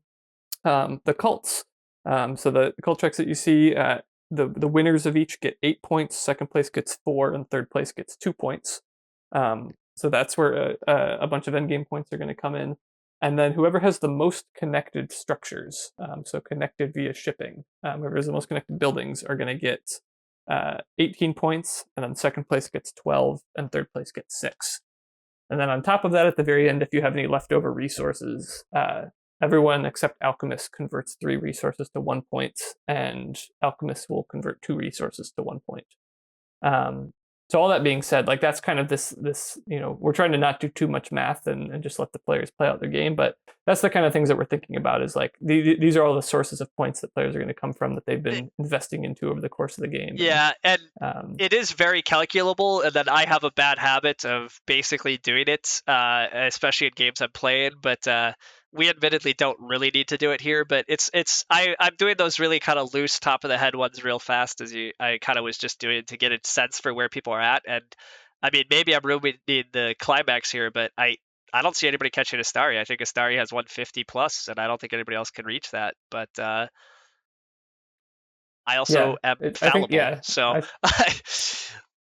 no, I think he might be, like if he doesn't hit 150, it's going to be close, and I think like that's that seems good enough in a game like this ugly where everyone was fighting for hexes so hard and connection and I like it's a relatively low score, a much lower scoring game than I think we thought, right? We had these dreams with the spade round 4 and town round 6 of insane games, but I just had visions of a lot more people really kind of exploding their economy early, and I think Witch's biggest issue is like he ended round 2 with 2 temples and 2 dwellings, which is like fine, but given that I initially had Witches in my mind of ending round 1 with 8 dwellings or whatever, and was going to build a like I thought he was going to end round 2 with like temple 7 dwellings or something, right? Like that's a huge difference. And then like I thought nomads were in a quite a great spot when they ended with all of their dwellings, but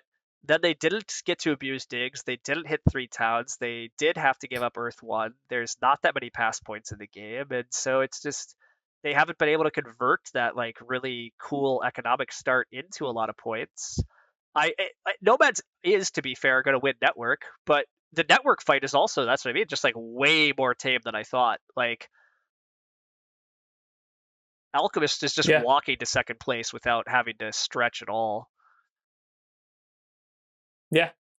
And I think a lot of this, if we think back to the first round, I think a lot of this stems from Deep Finesse's decision to take the temporary shipping bonus tile, right? Yes. So we and I think most of the players at the table had this idea that cultists would take the spade, nomads would probably take a priest or worker power if they maybe they take worker power, and then witches take temporary shipping, and then alchemists get a priest, right?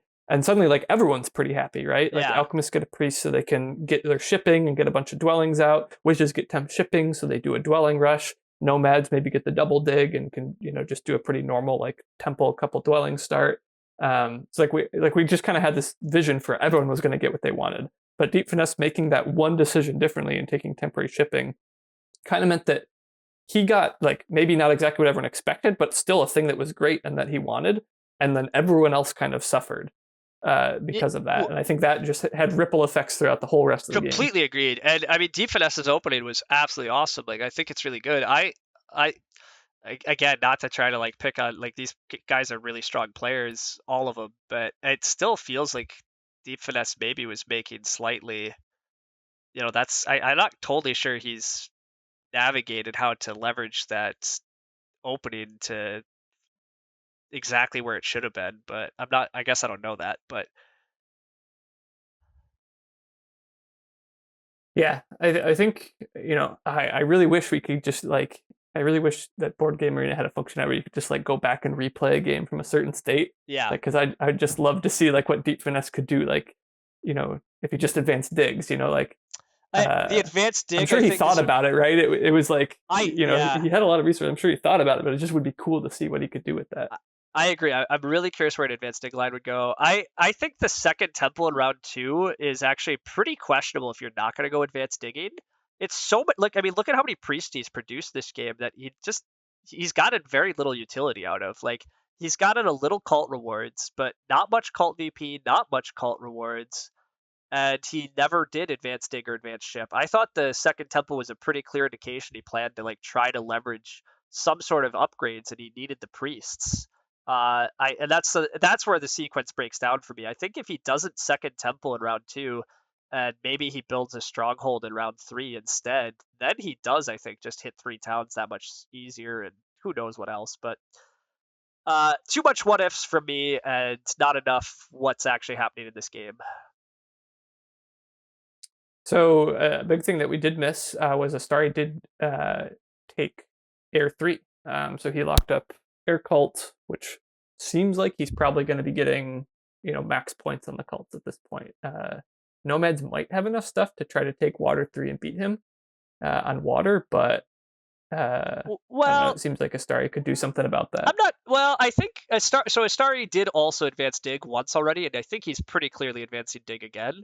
So I don't think Astari actually does have much to lock up water cults. So I think Astari's just going to win 3 cults and take second in water is actually what I think the most likely outcome is. But I mean, three cult wins at a second place is still really good.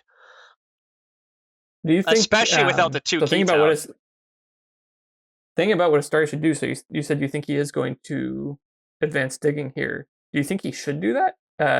Like, he could use his power to take a priest and then, send a couple priests to water to lock that up. Like, given that it seems like nomads are, his competition for first right now, if nomads pass him, that's an 8-point swing versus advancing digging is 6 points. Yeah, I guess that's true. But the problem is, even sending like 2 priests is probably enough, I guess. Yeah, maybe he should. That's a good point. My instincts personally veer probably a little too away from getting cult VP toward the end of the game, and I think I stretch a little too much for direct VP. I don't know what the right move is for him. I personally would just advance dig again. It's hard to tell because Deep Finesse does just have like a decent little bundle of resources there, and like, it's hard to tell exactly what he's going to do with him, right? Like, I don't know if he has enough to like build a temple and then like do a hard dig for his last town. I know what I'd do if I'm Astari, but I think it's already too late. But it looks like Deep Finesse chose to Sandstorm in the west, and so he still didn't actually do his hard dig or anything yet. So if I'm Astari, I would have used 2 workers and turned that gray to whatever. Like, what's annoying for nomads? Turning it green? Yeah. Like, cost nomads another spade. Like, I guess he just did Astari just advanced dig. Yeah, but oh well. That would have been interesting. Yeah, regardless, I think nomads is being very risky with these towns here. Yeah. Yeah, I do. So a thing I did miss is that Astari does have a cult step on his bonus tile, so that's helpful to him locking up water. But nomads also do have 3 priests, and they're probably going to get another one from their when they finish their town. So yeah, it might just be futile for him to try to secure water because nomads might just have it anyways. I think Astari probably just advanced his dig again. I think Nomads are just getting another town. Alchemist just did get Fire 2 and completed 2 towns. Alchemist will get one more town. I just don't see any way that Alchemist is actually going to get disrupted on this final town. Um, so, I mean, to be fair, Alchemists have no cults. Never mind. I was going to say, Alchemists are going to get another town, and they have the ship tile, and they do have second on network, but that's still like, what, 120s to 130s? I mean, maybe second place, though, but... Yeah. Yeah, Alchemist ending up, being able to pull out this third town is pretty dang good for them. Yeah. So yeah, I like what he was able to salvage after a tough opening. Yeah, and I like that the bridge is actually like useful to him. I mean, I think a bridge block is potentially defensible here as is, but when you're getting a bridge that somebody else wants that you're using yourself, like, oh, that's very sweet. Good Yeah. position to be in. So looking at this too, though, I mean, we talked about how many points we think Astari is going to put up, but if nomads are able to pass cultists on the water cult here, which it looks like they'll be able to, that suddenly, like I said, that's an 8-point swing, makes things a bit closer between nomads and cultists, and then we're looking at that bridge, right? Like that very much seems like it was the difference in this game, like a slightly earlier pass from nomads, and dang, like that's a bummer, but it seems like that was it. Yeah, that's actually a really good point. Nomads, like you said, Nomads were, I think, were stretching too much last round because they built that trading post as if they were trying to like stall out to hit the ship passing VP tile. But if Nomads just pass earlier, there's no way Witches are bridge blocking. They're going to take the coins, and then Nomads just gets the bridge with the second action and does hit 3 towns. And so, yeah. Yeah, a lot of big swings this game, right? And just like things that seem little, right? A player's choice of bonus tile when you're going to pass, and we're talking about like massive swings of 10 to 20 victory points. Yeah. I mean, this has been an exciting final with lots of like key decision points. I mean, like as we're saying, like I think Astari's probably gonna win. But like Astari, I think has this huge break where he was allowed to triple dig that Witch's Green in round 4 during the dig round, and yes, it cost a lot of workers, but as we said, it locked up a town, so it was 6 points worth of digging, and it was 15 points worth of town. Like that's a 20-point move that got left for him. Like, that could have easily got blocked, and I don't know if Astari hits a second town this game, really, if Witches just builds that green earlier. Yeah. Yeah, a lot of big decisions this game. What a cool decision I want to point out from Astari here. We mentioned it briefly, but when he took that coins action in round 5, it meant he was missing out on water 1, right? And we were debating, like, was that right for him, right? Like missing out on water 1 seemed pretty bad. But I said, like, let's look back at the end of the game and see how many trading posts he built. He ended up building, I think, 1 trading post after that, maybe 2. Like he ended up playing in a way by taking Fire 2 that he just made sure he didn't need to build trading posts. And he said, like, okay, well, I'm not competing on network, so I don't need to build lots of stuff and like try to expand. I can take Fire 2. So I think that ended up being like a really clever play from him to say, like, okay, like the coins are more important, so I can advance my shipping and get more points other ways. And I'm just not going to build trading posts then. Yeah, I agree. It is actually quite a smart choice. And it's actually it's a good point that trading posts aren't really that efficient, even with water 1. Like you're converting 5 resources into 3 points, but that's not particularly good. And Astari is just like, yeah, I'm not interested at this game. Like the way I'm going to score points this game is taking high VP towns. I'm just going to lock up tons of cult VP. And so he's made some really good reads again. He's really showing off some skills here. Yeah, I think this has been an impressive game from Astari, given like, we were counting him out a little bit early. I think you said maybe he took cultists, a little bit too early, but I think he's made some great reads. Hey, Deep Finesse was just gonna Sanctuary for that town. That makes a lot of sense, and I feel a little silly for not noticing that he would just do that. I thought he was gonna wind up having to hard dig or something, but he was always setting up a Sanctuary town there, so that's that's why he put his sandstorm where he did. It makes more sense now. He was planning a sanctuary town up north. Yeah, that makes a lot of Yep, sense. and he is just going to Um, lock out Water Cult, which makes a lot of sense too. yep, So Astari will definitely advance Dig now. yep. So yeah, all this seems super reasonable. Yeah, I don't know. I didn't notice that either. But yeah, that seems great. And then yeah, Starry had no reason to block him or anything. Um, to try to block. Yeah, I was sitting there looking at his spade bonus tile in hand and just assuming there was a dig coming somehow. Yeah, and I was like, there's that gray hex. He'll just hard dig that and build his dwelling, make the town. Which on some level, like, it's actually a debate if that's still better. Like, I guess he doesn't really need these extra resources, so making sure that he wins Water Cult probably is worth it. But I guess he did have a lot of flexibility on how to finish this town, and He does so. actually need the resources to advance shipping. So he's got to Oh, like bump himself up yeah. on a couple cults and then convert power to coins and advance shipping. So, Well, is he? Does that and mean it he's looks not going to like build? Does that mean he's not going to build his last dwelling that's on his board right now? I think so. Which That actually could end up being feels. significant. Are alchemists going to tie him Yes, on absolutely. network now? Yeah. Alchemists still have 11 workers sitting Yeah. Wow. there. Like, there's no way that Alchemists aren't going to at least get to 14 network. I thought Alchemist might just be tying him anyhow, but if he's not building the dwelling, I think that's a big swing in terms of second place. Again, we're killing the climax, but I'm pretty sure Starry just has won this game by 20 points. I But I think there's a real fight for second place here. Yeah.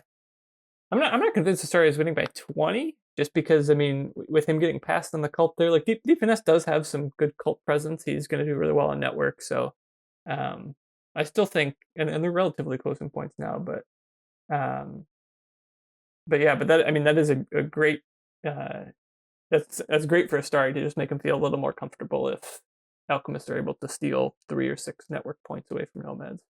Yeah. Witches are making another town here.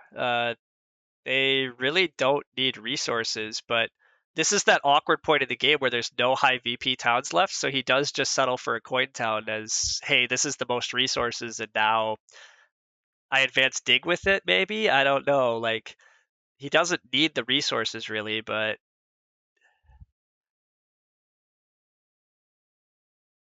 this is where the tempo that Eric was talking about earlier really comes to, kind of hurt witches. Witches don't want to be taking a coin town here, but there's just nothing left. Yeah, and witches ending up they're at 85 now. They're going to get a good handful of cult points. They're getting at least something on network. 6 points on network, I'm pretty sure. So yeah, like they ended up putting up a solid game, but like we were talking about for a long time, it just they never really got that explosive opening that we were really hoping for. Yeah, I mean, just even looking at kind of where they're ending at network, like I think a lot of people that were expecting witches to be fairly competitive on network this game out of just how much they were bidding them, and you were expecting third town again. Like I don't really think. I don't know. Maybe there was some small decisions. Maybe Bizzle could have had slightly better stuff. But broadly, he played a fine game, and this is a good Witches game. But people bid them as if it was going to be a great Witches game, and this is just not a great Witches game. So it's not going to be Yep. enough for the win. Yeah.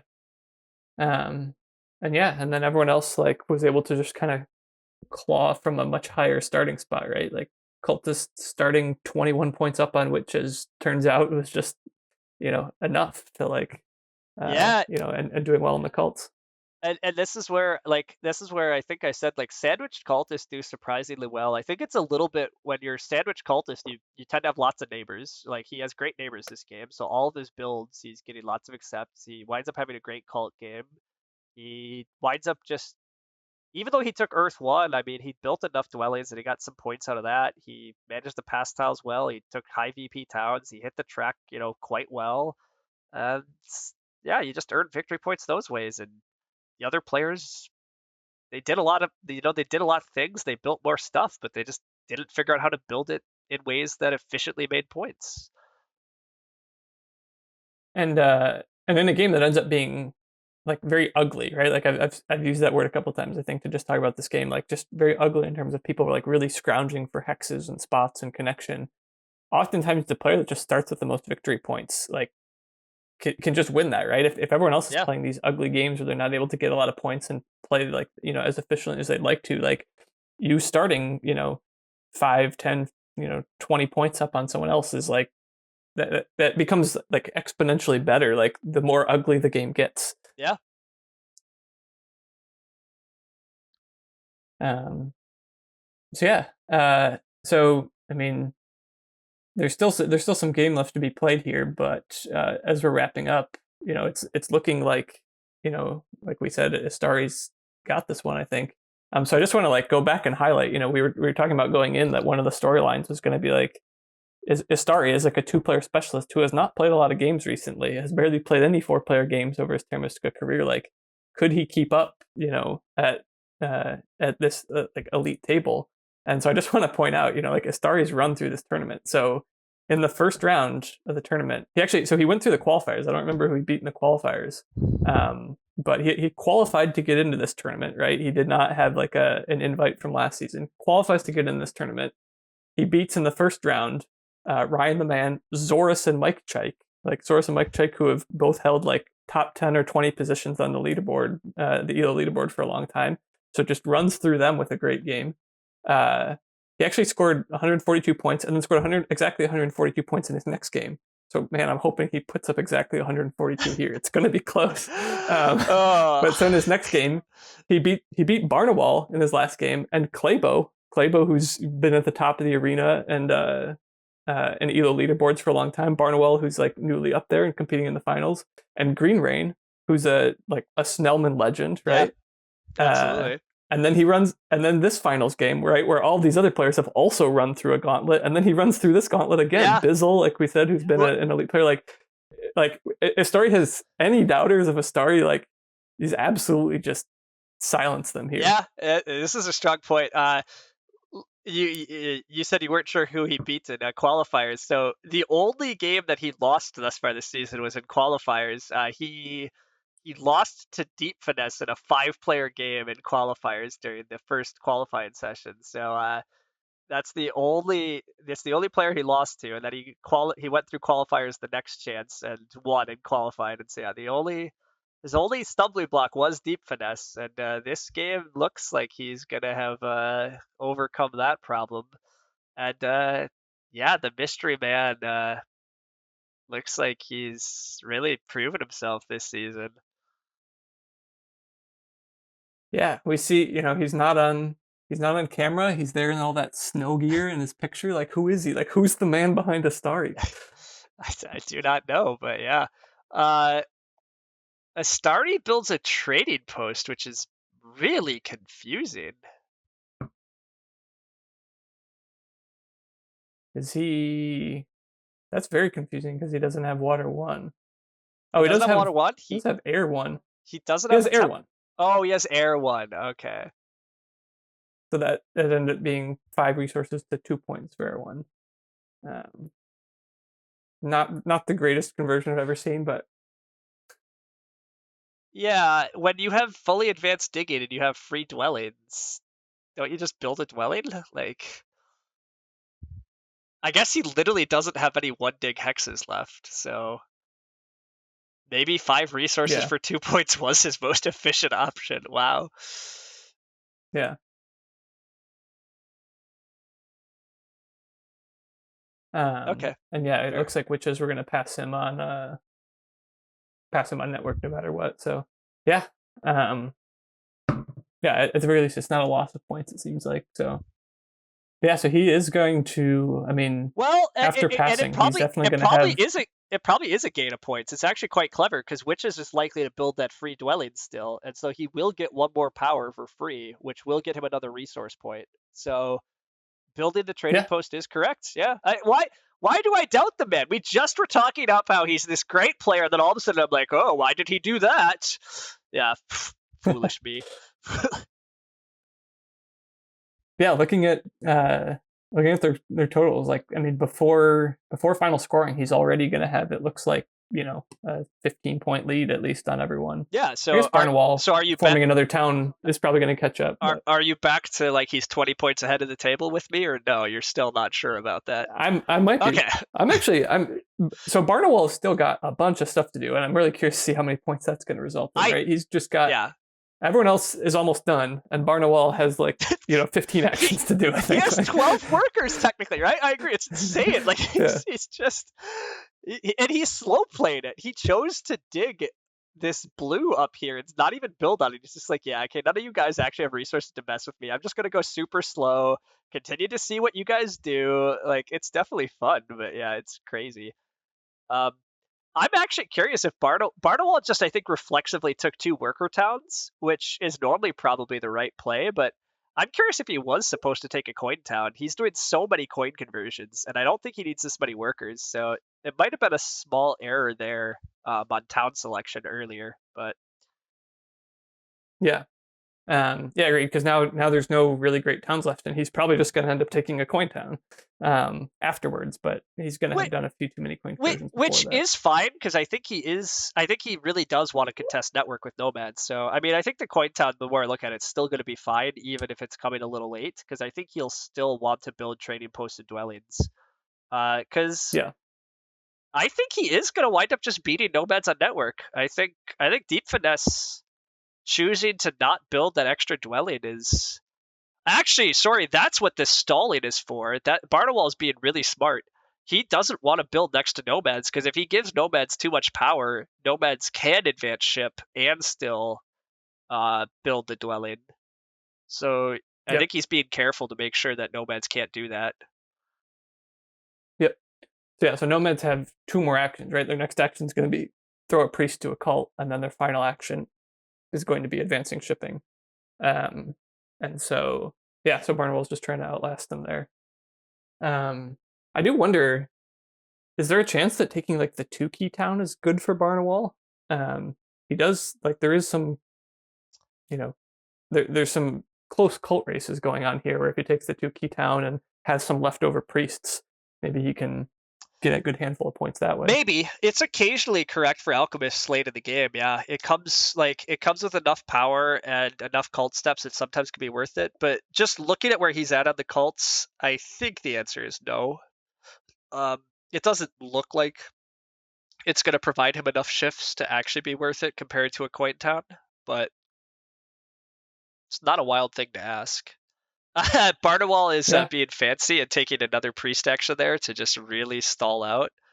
I'm not sure that's correct either, but it feels like he should want just want to convert. Yeah, power to coins, right?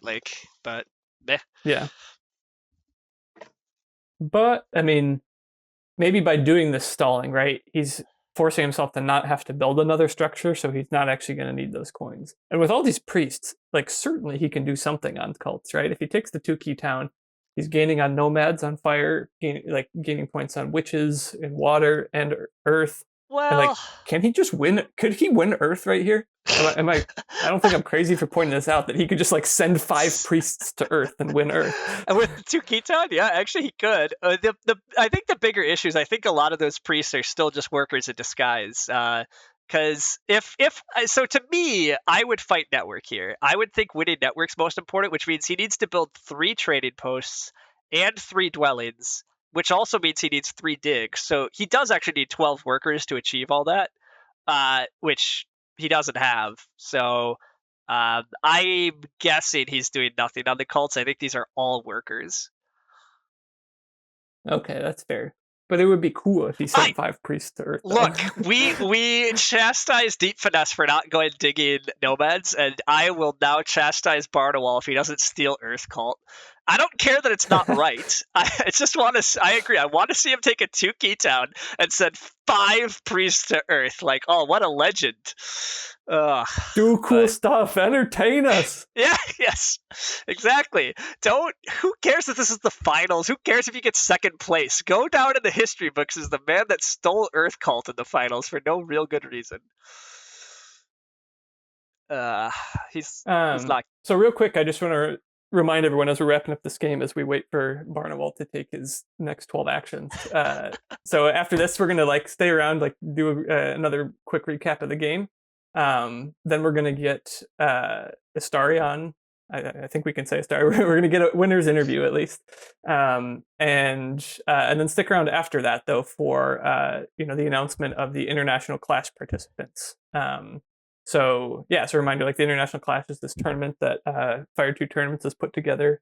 That is, we have 5 different regions of the world represented. We've got United States, Canada, Europe, Latin America, and Asia. And over the last couple weeks, all the fans have been voting in their favorite players to compete for their country.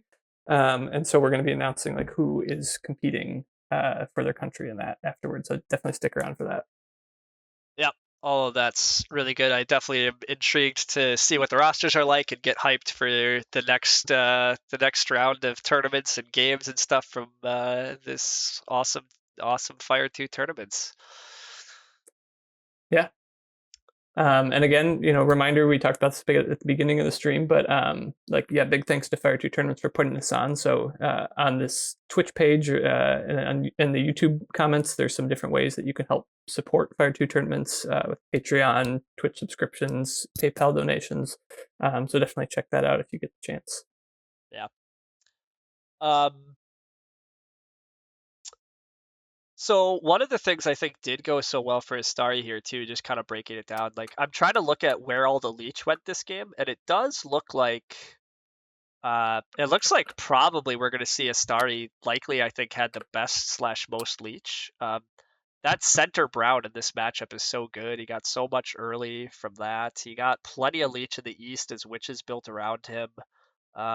I suspect that's a little bit of why he had a good game too. He just kind of got fueled enough resources early and throughout to keep his game going. Yeah. Witches got that as well, but I think they like lost some of the hexes they needed to really take advantage of that. But Astari was never playing a game that relied on having a lot of hexes. Sorry, but we do see Cointown and we do see Barnawal is going to win Network against Deep Finesse. So Deep Finesse's decision not to build that final dwelling looks wrong, but oh well. I think you might have had to take a different town to build it or something. Or not get the sanctuary and then therefore not win water. So I think it was a tricky decision for how exactly to do it. But that does give Barnawal a pretty dang good end score, right? He passed for 9 here. He's gonna outright win Network, and he's scraping a handful of cult points. He pulled out a better end game than we thought. Pretty sure he has second at this point. I mean, I guess it's tough. Deep Finesse has quite a bit better cults than Alchemists, but Alchemist has better direct victory points and better network. So the second place fight here, I think, is really intriguing. But yeah, I mean, Astari is just so many points ahead and has the next 2 cults locked up here. So as we're watching the points add up, I guess it's not going to be a 20 victory point win. It's also not going to be a 142 from Astari. So he let you down. Oh, so close. Oh, so close. Why if he hadn't built that trading post or something, like I don't know, there was some way for Astari to end at exactly 142 and like just have scored 142 in every game in this tournament. That would have been legendary. Yeah, Alchemist have second though. Big congrats to Barnawal. Yeah, that's cool. Are you coming around to my position that it wasn't going to be quite 20? Yeah. It's whatever. It's 13. It's fine.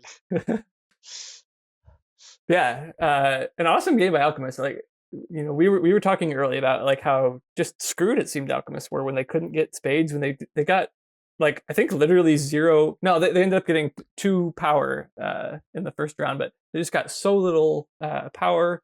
They got so few spades. Like it just seemed rough for them, and that like he pulled out a great game. Still made 3 towns, still connected. Like I think against all odds. Still won Network. I mean, it's really just the lack of that early stronghold. I think really wound up costing him on the coin conversions. I'm trying to figure out how many coins he converted here real quick because I'm always intrigued by that math. And he only got 3 points of leech. So looping around to the leech discussion, that I thought Astari did get quite good leech this game, which is I think part of why he's won here.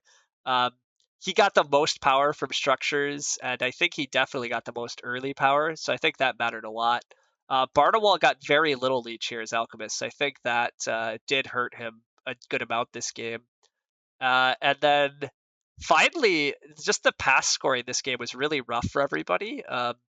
But Nomad's only scored 6 on the pass, which is the least at the table. So I do think that's a little bit of where Deep Finesse's game didn't quite work out. But Deep Finesse just didn't score many points this game, really, is what it comes down to. He has just not that many points, actually, in any categories. So Yeah.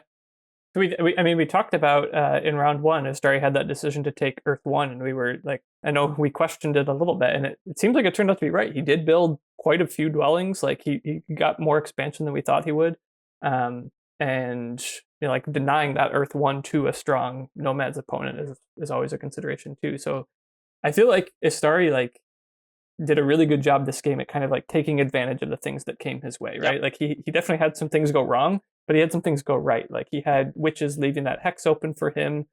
He had like, opportunities to take past tiles at the right time. He missed out on water one, but he was able to, just like use, like not build many trading posts and just win cults instead. Like, so I feel like he adapted really well to what the game threw his way, and I think that's why he won this one. I completely agree. I think a lot of winning these high level games is just kind of being open to opportunities, remaining flexible on your plans, and just kind of taking what comes to you. And he did a really good job of just kind of taking what kept coming to him. And I think in particular that round 4 decision to just take that hex that was kind of sitting there and set up this town, I think that's a huge deal this game. Um, if Astari doesn't get to do that triple dig and doesn't get that town, I mean, maybe he still wins because he is quite ahead, but that's a huge town this game, right? Like, it's at least 13 points, and he's only 13 points ahead here. So, Yeah. I don't know if he makes those points up. So, yeah, and we were talking about how important that, that bridge might have been for Nomads winning. But I think they actually might not have won even if they got that bridge, right? It just they were still too far behind Astari. yeah. Well, anyhow, Astari is our winner, and I believe we actually do have him on now. Yeah. Hello, guys. Welcome. Congrats on the Congrats. big congrats on the win. Yeah, won the whole season here now. How you feeling? Thank you. Wonderful, obviously. Yeah. So nice to do this. Starry Fire 2 Open champion. Sounds great, doesn't it? Where are you getting the Fire 2 Open logo tattooed on you? Oh, I will. Yeah. I don't know where exactly yet, but I mean, It's definitely happening. All right, that's good. So, sure. So out of the auction, how happy were you getting Cultist? I was a little nervous right out of the gate, but it felt relatively fair. How were you feeling early? Well, actually, I didn't expect the Nomads to start on G4 against Witches and Alchemists. I thought if I went Nomads, I would have gone B4.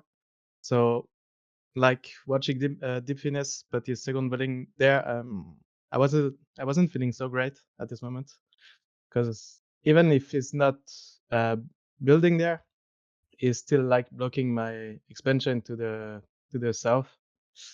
And so, I mean, at this point, I thought it was going to be way harder to go on. Yeah. One of the big breaks I thought for your game was actually figuring out how to get that second town space. How long were you eyeing up that green hex, and how much did you have to pay Bizzle in order to leave it that long? Yeah, exactly. Like I was waiting to see if he's gonna build there or just wait, and I was just looking for something else to do, like to go somewhere else, because I mean it's still like a lot of resources, like an X with 9 workers worth. You never want to do it, but I mean there it was the best option for me to look for a second town. Like I knew I couldn't build the south one.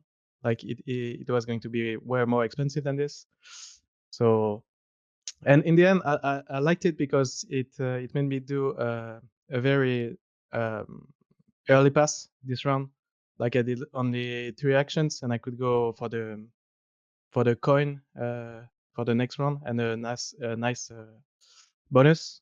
So yeah, I mean, in the end, it was pretty good, I think.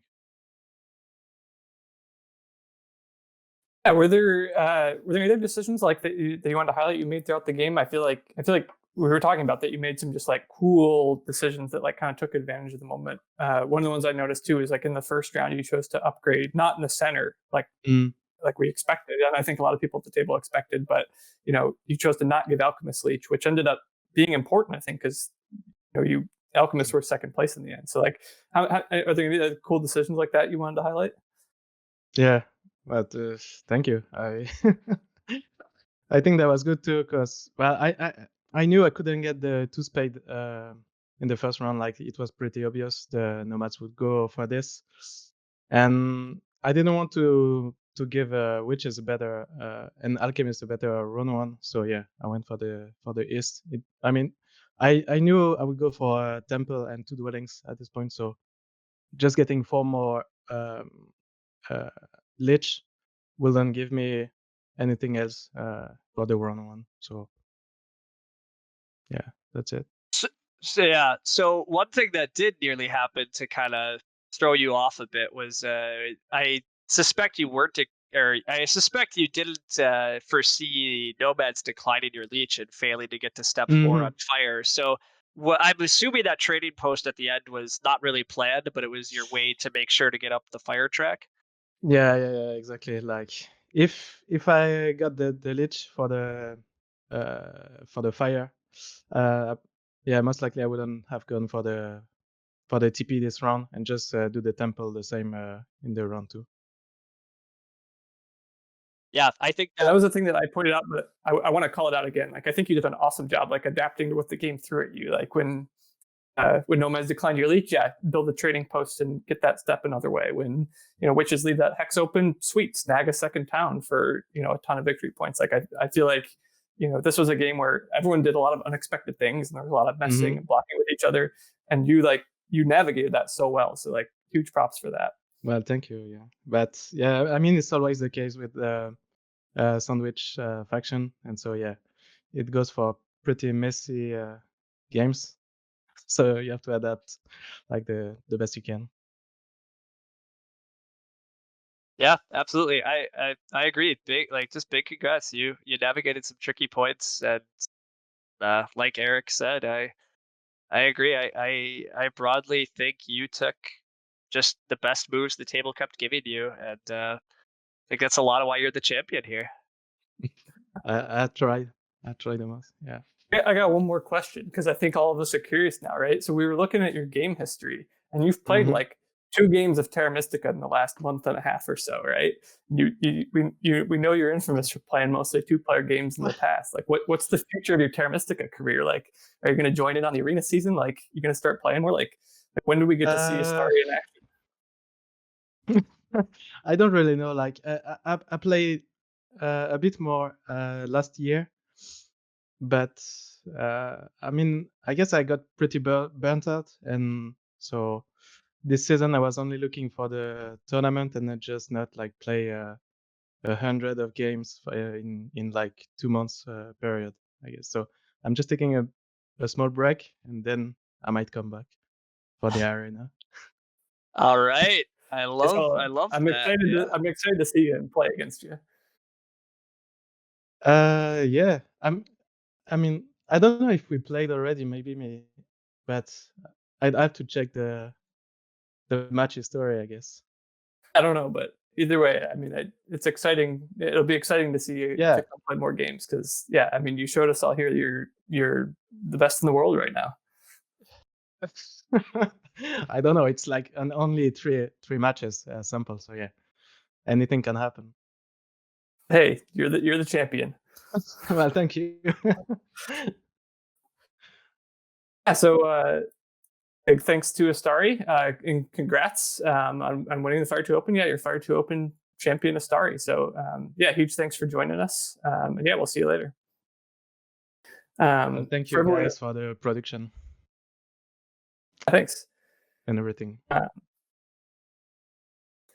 And then for everyone else, if you want to stick around real quick, we're going to be playing, the trailer for the International Clash, which will announce all of the participants of the International Clash this season. So as we talked about a little bit throughout the broadcast, the International Clash is like we've got these 5 nations being represented, or 5 regions: US, Canada, Latin America, Europe, and Asia. Everyone nominated, participants from the region, and then we had some voting to figure out who's going to be competing. This tournament's going to be starting, I think it's next month in April. We're going to have this series of matches where people will play on teams and be collaborating, on behalf of their country to play as a team and move forward through a series of matches. So yeah, really exciting format. As far as I know, no one's really tried a Terra Mystica team format before. So really cool, really excited about that. And yeah, we're going to play the trailer now.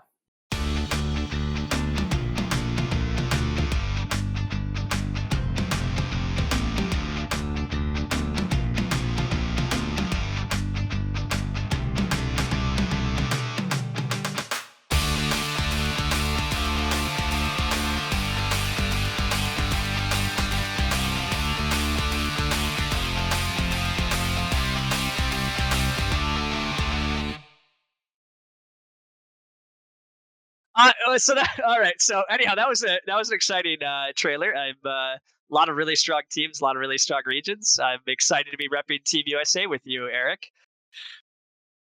Let's do it, USA baby. Yeah, Rockets let's go. Yeah, absolutely. And foolishly, Team Europe doesn't have the reigning F2O champion on them, so that can't be good strategy either. So. Yeah, this is going to be really exciting.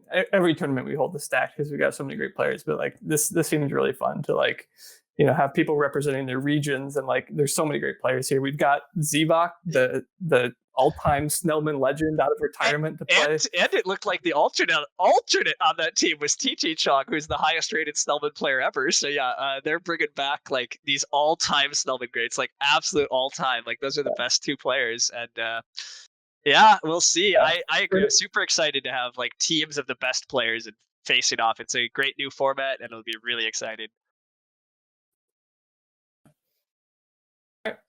Well, yeah, thanks so much everyone for joining us. This Fire 2 Open season has been a blast.